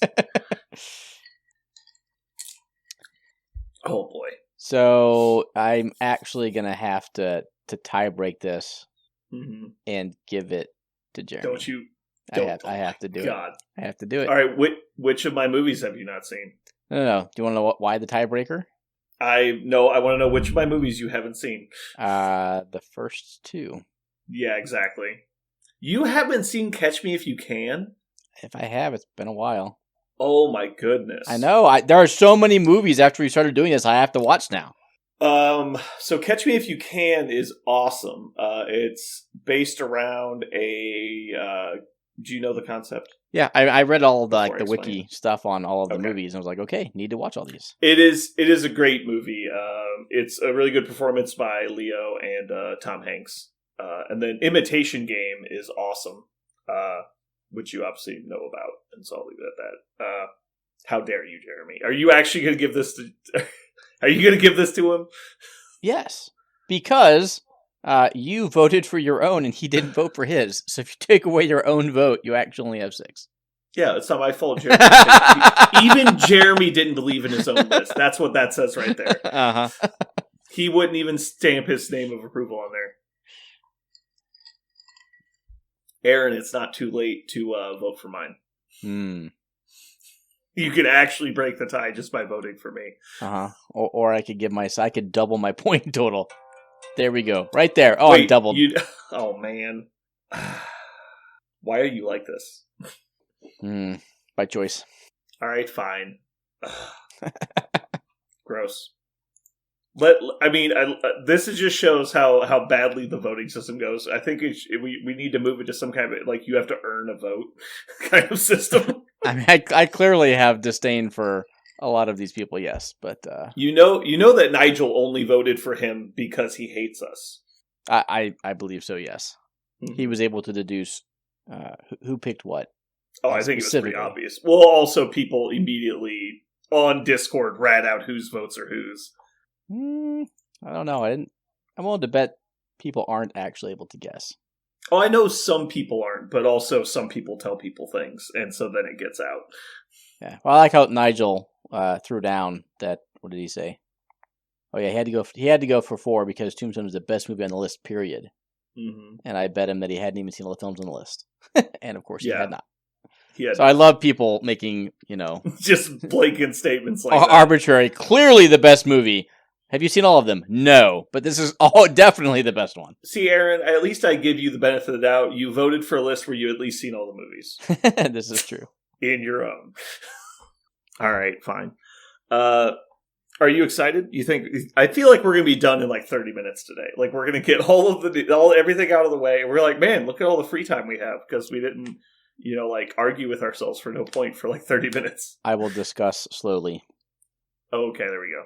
I'm going to channel my inner Parker. I'll speed it up later. Okay. So you leave for Nashcon tomorrow morning? Yep. You excited? Ish. We'll talk about this during the actual main portion, but I have not been prepping a Nashcon list. Yeah. I feel like I'm headed to the 3rd or 4th, quote unquote, most prestigious MCP con in the country with absolutely no prep. That doesn't seem good. So yeah, that's whatever. I'm still gonna go have fun though, right? We're just gonna roll dice and we're gonna play a bunch of MCP. Hopefully meet or re-meet some cool people. Just enjoy a good time. But the competitive part of me does wish I had actually done legit work heading into it. Cool. Have you actually ordered the infamous dice, or are they still in the design process? No, I officially placed the order just over a week ago now, and then his artist got back to him with the rendering, which is really just a vague mock-up. The spiral pattern is just a stock image that they changed the colors on. Yeah. But yeah, he started production on them. They've been fully paid for, and we've got 500 dice in production. Nice. And then after they're done, and I get my initial set, they will be up on the website for people to purchase as well. So people outside of our area will be able to get them too. Awesome. Geekery's website? No. Oh, Infamous. Yeah. Sorry. No. They're going to be up on Baron of Dice. Oh, on Barons. Okay. Spoilers. They're made by Baron of Dice, the only actual real manufacturer of MCP dice that aren't skewed. Yeah, the only one to be fully endorsed by Muse on Minis for third-party dice. Yep. I was really surprised that Nigel broke his hardline stance on dice when he saw the Baron of Dice ones. Which means they're, even better than you think. Yeah. I think Nigel hates me. I know Nigel hates you, but... Separate, unrelated news. He just can't stay away. Mm-hmm. He likes bad boys. Yeah. So why is it that you don't seem to like powerful cards in the game? Because it seems you shy away from the strongest tactics cards, like Two More Shall Rise. Sure. I mean, is it just you can't handle the power, or like you feel you don't need it? I do need to handicap myself to feel like I'm having an enjoyable game. Yes. You should have. I wish you were there with that rabbit hole we got down. I want to say it was Monday night. It was freaking crazy. We were. It's like we were trying to build a Zemo list at 20 points that involved Two More Shall Rise and Versatile Strategy, and then Simpleton with MODOK, so you could intentionally KO your own model to trigger Two More Shall Rise. Two More Shall Rise is such a bad card. See, it's statements like that make people not respect your opinion. Sure. Okay. Like, I get it is very thematic, but God almighty. Yeah, I almost wish there was like a different category of card to put those in, where it's like, yeah, we don't really consider this for power level in the game. Like it would have like a symbol on it, and it's like these are like funsy symbols, and like they're cool and thematic, but they're not really meant to be competitive. And then there's like the competitive cards. I almost wish like that's like when we get to this point, and Parker talks about it sometimes, like, well, then you just restrict the next card when the best card gets banned. And it's like, well, kind of, yeah. Like that's the sliding scale is supposed to be like to encourage diversity. That's what the restricted list is for, or to enforce diversity is what the restricted list is for. The banned list is to enforce balance. Like it's not necessarily the same thing. Yeah. He's like, if you want to play this, you can do it. You're just discouraged from doing so. But yeah. And so I kind of wish that all competitive cards were like pseudo-restricted, and you only got like 5 competitive cards, and then you were allowed like funsies cards outside of that. And so like every list would have like their standard go-to 5, but then you would have like Magnetic Crush and like Two More Shall Rise and Fearful Symmetry and Cloning Banks and shit like that was like the second tier of cards that like didn't take up space. They were just auto included with the character or something. I think that could be fun in an alternate reality that isn't the one we live in. I think character specific cards could absolutely be included with the character at no extra cost. Yeah. Like Cloning Banks. Or like Cat and Mouse, stuff like that. Where it's like, this card is kind of good, but it's never going to beat out, like, restricted slots and fallback and shit like that. Cat and Mouse will. Hell yeah. Yeah, it could. Or, sorry, Cat and Spider as well. Oh, yeah. Yes. I meant to say Cat and Spider. Okay, I was like, wait a second. I'm pretty sure X-Force plays that. Cat and Mouse is okay. I agree, Well, it's okay. you're playing X-Force. You're already playing it for Funsies list. I actually think X-Force is That was not bad. X-Force. Yeah. One of the forces is acceptable. It's not X. I played A-Force into X-Force recently. It was pretty skosh. Mm-hmm. Just because like all X-Force does is incinerate you and murder you.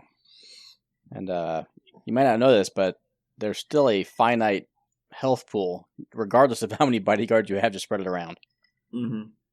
So I don't think X-Force is as bad as it gets credit for. Let me put it that way. Yeah. It's not A tier, but it's not unplayable. I don't think anything in the game is unplayable. If you have a sound grasp on the rules and strategy, I don't think you'll ever be completely out of a game on an average. Like, you'll have bad games where like things go against you, like you get bad missions, or maybe a mistake early, or like some kind of spiral of randomness occurs. Like, you can always get out of a game, but you can also always be in a game. Like, I think the what people refer to as like, such and such is trash means that it has like a 40% win rate. Like, even though it's widely considered not good, as long as you're like actively trying to win with it, I think you're really fine. Like, yeah, you're probably not going to compete at the highest levels, but you're also not going to be just like you're never going to win a game. True, for the most part. Mm-hmm. I'm looking at what I've played this year. So far, I really think the most unplayable is Winter Guard. I'm playing them right now. And that's Winter Guard, on paper, was the closest thing that came to beating me in the last tournament we had. What do you mean on paper? I only won the game 16-15 on turn 4. Like, if he had just dazed one of my characters, he wins the game. Like, it was technically the closest I came to losing. Okay. And again, I'm not to say it Hmm. can't win. Yeah. I just think there are some matchups and scenarios where Winterguard just looks at the table and is like, nope. Yeah, for sure. And, like, that's, lack of versatility is a completely legitimate reason for people to think that your affiliation is bad. Yeah. Like, that's why a lot of people don't think A-Force is good, because they only do one thing. And if you can force them outside of that template, they are really not good. Yep. But the thing they do is quite good, so it's as long as you can play in that template, you're fine. Yeah. No, I totally agree with that. Which is why the Winterguard list I have right now, just to play casually, is still dual affiliated with Avengers and some off meta Avengers, but still has the ability to play wide. And by wide I mean on wide scenarios that Winterguard does not do well. There was a 40k game up at the store last night, and I think 40k is widely considered to have like this power band tier right now, kind of like in Blood Bowl, where it's like there's tier 1s, tier 2s, and tier 3 teams, and they're noticeably separated in win percentages. Like there's like almost a 5 to 10% win percentage gap between the bands of power. Like there's the haves, the have-nots, and everyone in between. And so two of the people were playing, one guy's playing what they consider to be a middle to upper tier army versus a low tier army. And so they both went into the game expecting the outcome, but due to like dice manipulation and stuff, like it ended up being the opposite, and the disadvantaged player won handedly, and that led to one of the players being frustrated. It's like, yeah, I mean, of course, like the things are going to happen that aren't going to go your way, and that's going to feel bad, just like any bad dice game. Yep. But the fact that they went into it with this mindset of what was going to happen, it's like, yeah, but that's the norm. Like if you played 100 times, surely it wouldn't be 100-0. So like, even though it's the expected outcome, having an open mind about situation and actively trying to take advantage of things in the moment might lead to maybe a more favorable outcome. And then sometimes, like, it feels like it doesn't matter what you do, you're just going to lose anyway. Because, it feels like fate's against you. Sometimes it is. Sometimes you just have bad choices. Sometimes rock beats scissors. Yeah. All right. Are you ready to get into this? Yeah, let's do it. I'm going to go to the bathroom. I'll be back. And my bladder's fine, don't worry.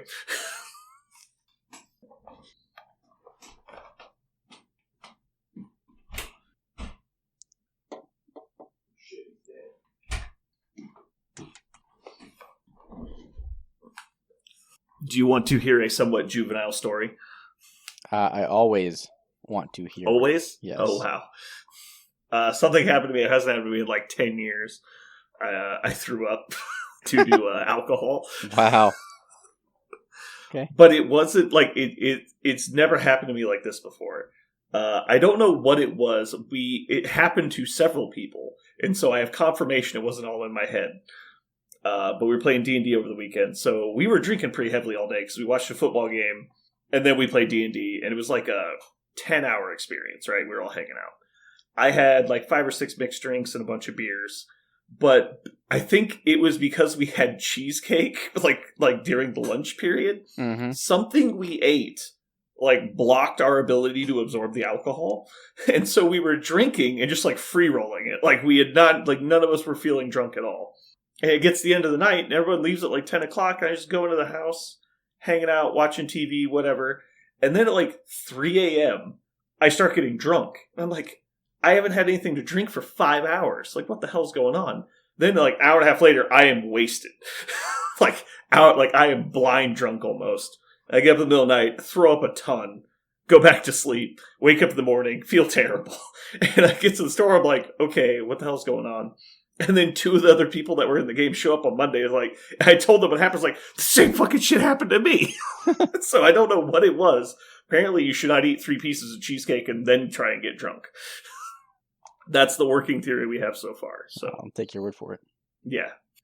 If you need to be sober for 10 hours after drinking a lot, just eat a bunch of cheesecake first. Yeah, it was just quite weird. All right, let me get a timestamp. We'll get going. Hey, look, a link. I found it. What, there's multiple links? Oh, I see. They're individual attorneys, so yeah. Oh, we never talked about what you're going to play in the team tournament.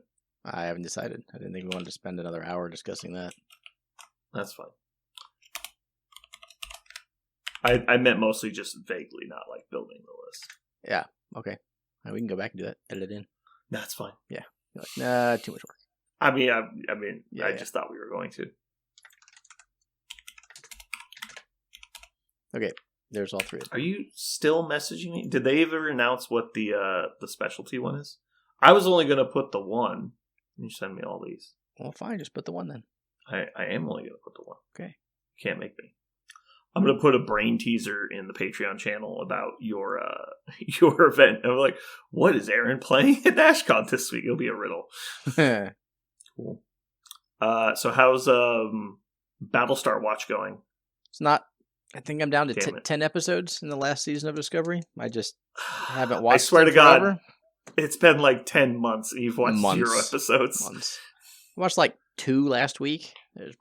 It's been slow. Mainly because I'm not working out as much as I need to. And I'm not painting at all. So It's going to happen one of these days, Aaron. You're going to watch an episode of Battlestar. And there's going to be much rejoicing. I agree. I would feign to say by the end of August.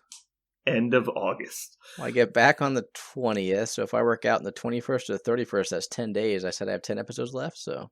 I feel like we need to increase your fitness goals. That way we can get some Battlestar going. Why aren't you like that one guy that runs marathons? Because my knees are bad. Mm-hmm. Swim marathons. I did I forget what they're called. Was it triathlon in Norway? Oh yeah, it was a mini. Nice. It was a mini one. Mm-hmm. We lived on an island, so we ran from like one side of the island to the other, and then we swam across the fjord to another island, and then we biked back to where we started. I finished dead last. I was not expecting that. Well, I have like 0 experience swimming in an ocean with currents. So yeah, there was you were just happy you didn't die. There was a boat that was like following the last person who ended up being me. And I would swim for like 5 seconds and then be like, wait a second, why am I not facing the direction I need to go again? And I'd like, so someone who would watching me swim from point A to B, it was nothing but zigzagging. I'd like deviate right, come back left, deviate right, like every 5 seconds. Because you were just pointing at where you wanted to go and not like going against the current or something. Right. So I would go in a straight line, but the current would push me. And not just like push me, but actually like push the vector I was heading. Yeah. And so after like 15 seconds, I was like, I'm just going to go for it. Like swim. I'd be like 90 degrees off where I was supposed to be going. So, yeah. Boy. No, I entered the water at the same time as everyone else, and I'm pretty sure my biking skills were just fine. But that swim, holy shit. Yeah. Did not go so well. I'll create a poll. Which part of the triathlon did Aaron fall massively behind in? Was it the biking, the running, or the swimming? There you go. Yeah. It's like, well, swimming's not hard. Everyone's gonna be like the running. Okay, so, what is going to be your next movie category you pick? I get to pick one? No, but Oh. I mean, you're the evil son of a bitch that let Jeremy decide. So I figured, what's wrong with like our taste? Why didn't you choose us? So there's still comedies pre-2000 that I already have my 3 selected for. I'm excited for those. Mm-hmm. I don't watch horror, and I am Yeah, abhorring when someone picks that. I will have 3, but they will be horrible 3.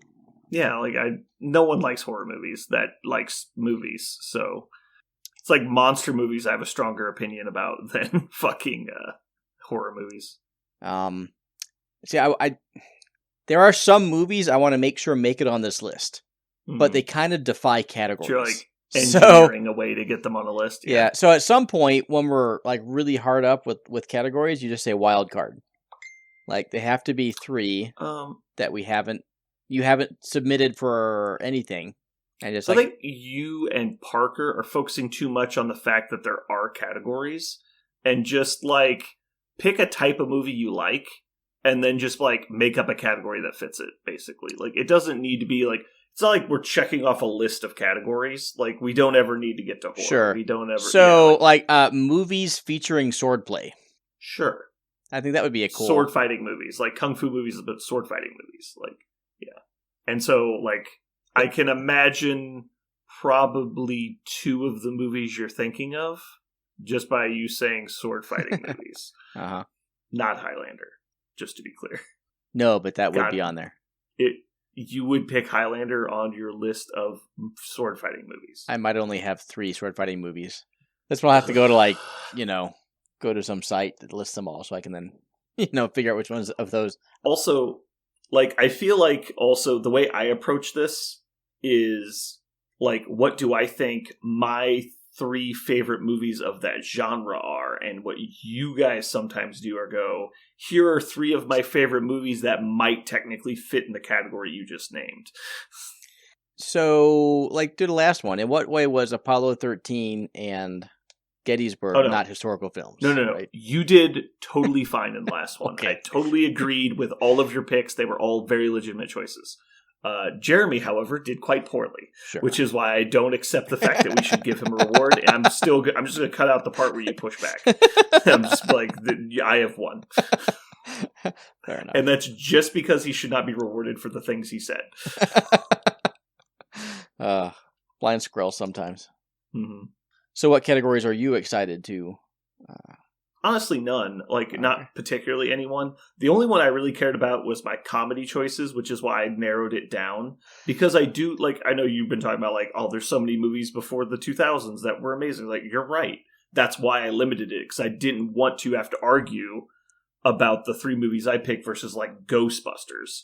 Because, it's just a different era of comedy, and it doesn't mean it's worse. It's very good, but it's not really, they're not really comparable, right? It's like saying, let's rate the Star Wars movies. It's well, you can't really compare anything cross-decade, right? There's the originals, there's the new ones, and then there's the prequels. And it's just you can't really compare them because they're different levels of technology, different levels of writing, different levels of acting, different levels of special effects. It's just different. Which is why it's not really fair to compare Mega Man versus Elder Scrolls. It's not the same thing anymore. It's evolved to a different thing. Yeah, I can buy that. If that makes sense. Nope, absolutely. And so, yeah, it's not about saying what's a good example? Groundhog's Day is an amazing comedy movie, but it's set in its time. It's what it is.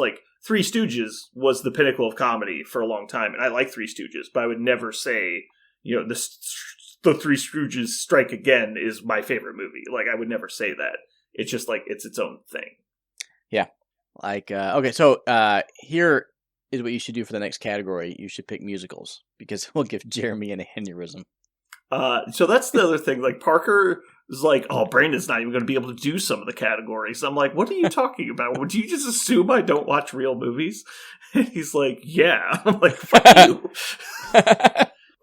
He's I was I got some fucking movies for you. It's meanwhile, we check the votes on his category, and I'm fucking blowing him out of the water. You can even narrow it down a lot. Best DC film. No, that's the thing. But I you feel have to pick 1, not 3. Yeah. I feel because 2 people have been picking a lot of the categories, not saying anything specific, just saying what I'm saying, is that I feel they've set this weird tone for what gets picked, and it shouldn't be that. Yeah, so no, I'd be totally. That's why I was hugely excited to set a new precedent of doing a restricted category, and then nobody's following suit, and so now honestly, one thing I'd like to see, and probably the thing I would have chosen as a joke, but still would have chosen it, was Nick Cage movies. So we're all picking, and just set because that's when you actually see the opinions come out. When it's okay, well, these are all in the same category now. Let's not go, well, you're going to fucking choose a movie that doesn't even really count in the category, Big Hero 6 being a sci-fi movie. It's yes, it has some sci-fi elements, but it is not in any way a sci-fi movie. And so it's just we're talking about completely different things, and it makes it impossible to compare the lists. Sure. The only problem is when you get so narrow, you end up with all of the same ones? Because at that point, you're going to have 12 different Nick Cage movies. Exactly. Conveniently, he's made 60, so it's not a problem. And they're all terrible and amazing. Now, if you do best Tom Hanks movies, you'll get different ones. I think if you chose Nick Cage movies, you get different ones. You're probably correct there. Hold on. Let me take a second. Yeah, I bet if we were to pick best Tom Hanks movies right now, we would come up with different movies. But anyway, that's going to be a topic one day, so get ready. I will. And Carl Morgan's going to tune in because he loves fucking Nick Cage. Okay, to send him a note with a strange passion. Ooh. But yeah, unfortunately, there's not enough like director movies. Like you can't do 12 favorite movies from one director usually. Like that's extremely rare. They even have that many. You could do like the 12 worst movies from Michael Bay. That'd be impossible. They're all equally bad. But like even saying like monster movies, like, well, there's only like 3 that really matter, and anyone else is just gonna be stuck not naming those. Like, so that's why it's a shitty topic. Anyway, are you excited for Blood Bowl? Ish. It seems like you've kind of fallen off the Blood Bowl bandwagon lately. Really? Is that just you've been more focused on other things? No, I mean, there haven't been any. Go ahead. Part of it is that you're not playing the league this year at the store, and the league is back at the Geekery this year, and so I see all these other people playing Blood Bowl, and you're not there. I'm like, where's Aaron? Yeah. I just took this one season off that just started, just because I'm going to be gone overseas for 2.5 weeks. Yeah. I am happy to go play Blood Bowl. I'm also at the same time planning our first overseas vacation as a family with relatively high expectations from my wife. So that is making the whole experience less than thrilling. I'm doing it, knocking it out. I mean, everything's planned, and I have notes on where to go eat, what we're going to do on the days, but it's just a quasi job. Oh yeah.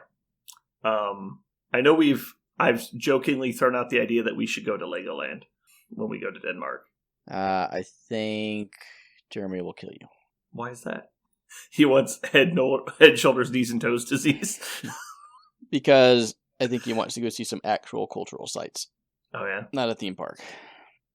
It's like Hamlet Castle, right? It's what we talked about beforehand. Some sort of castle, yeah.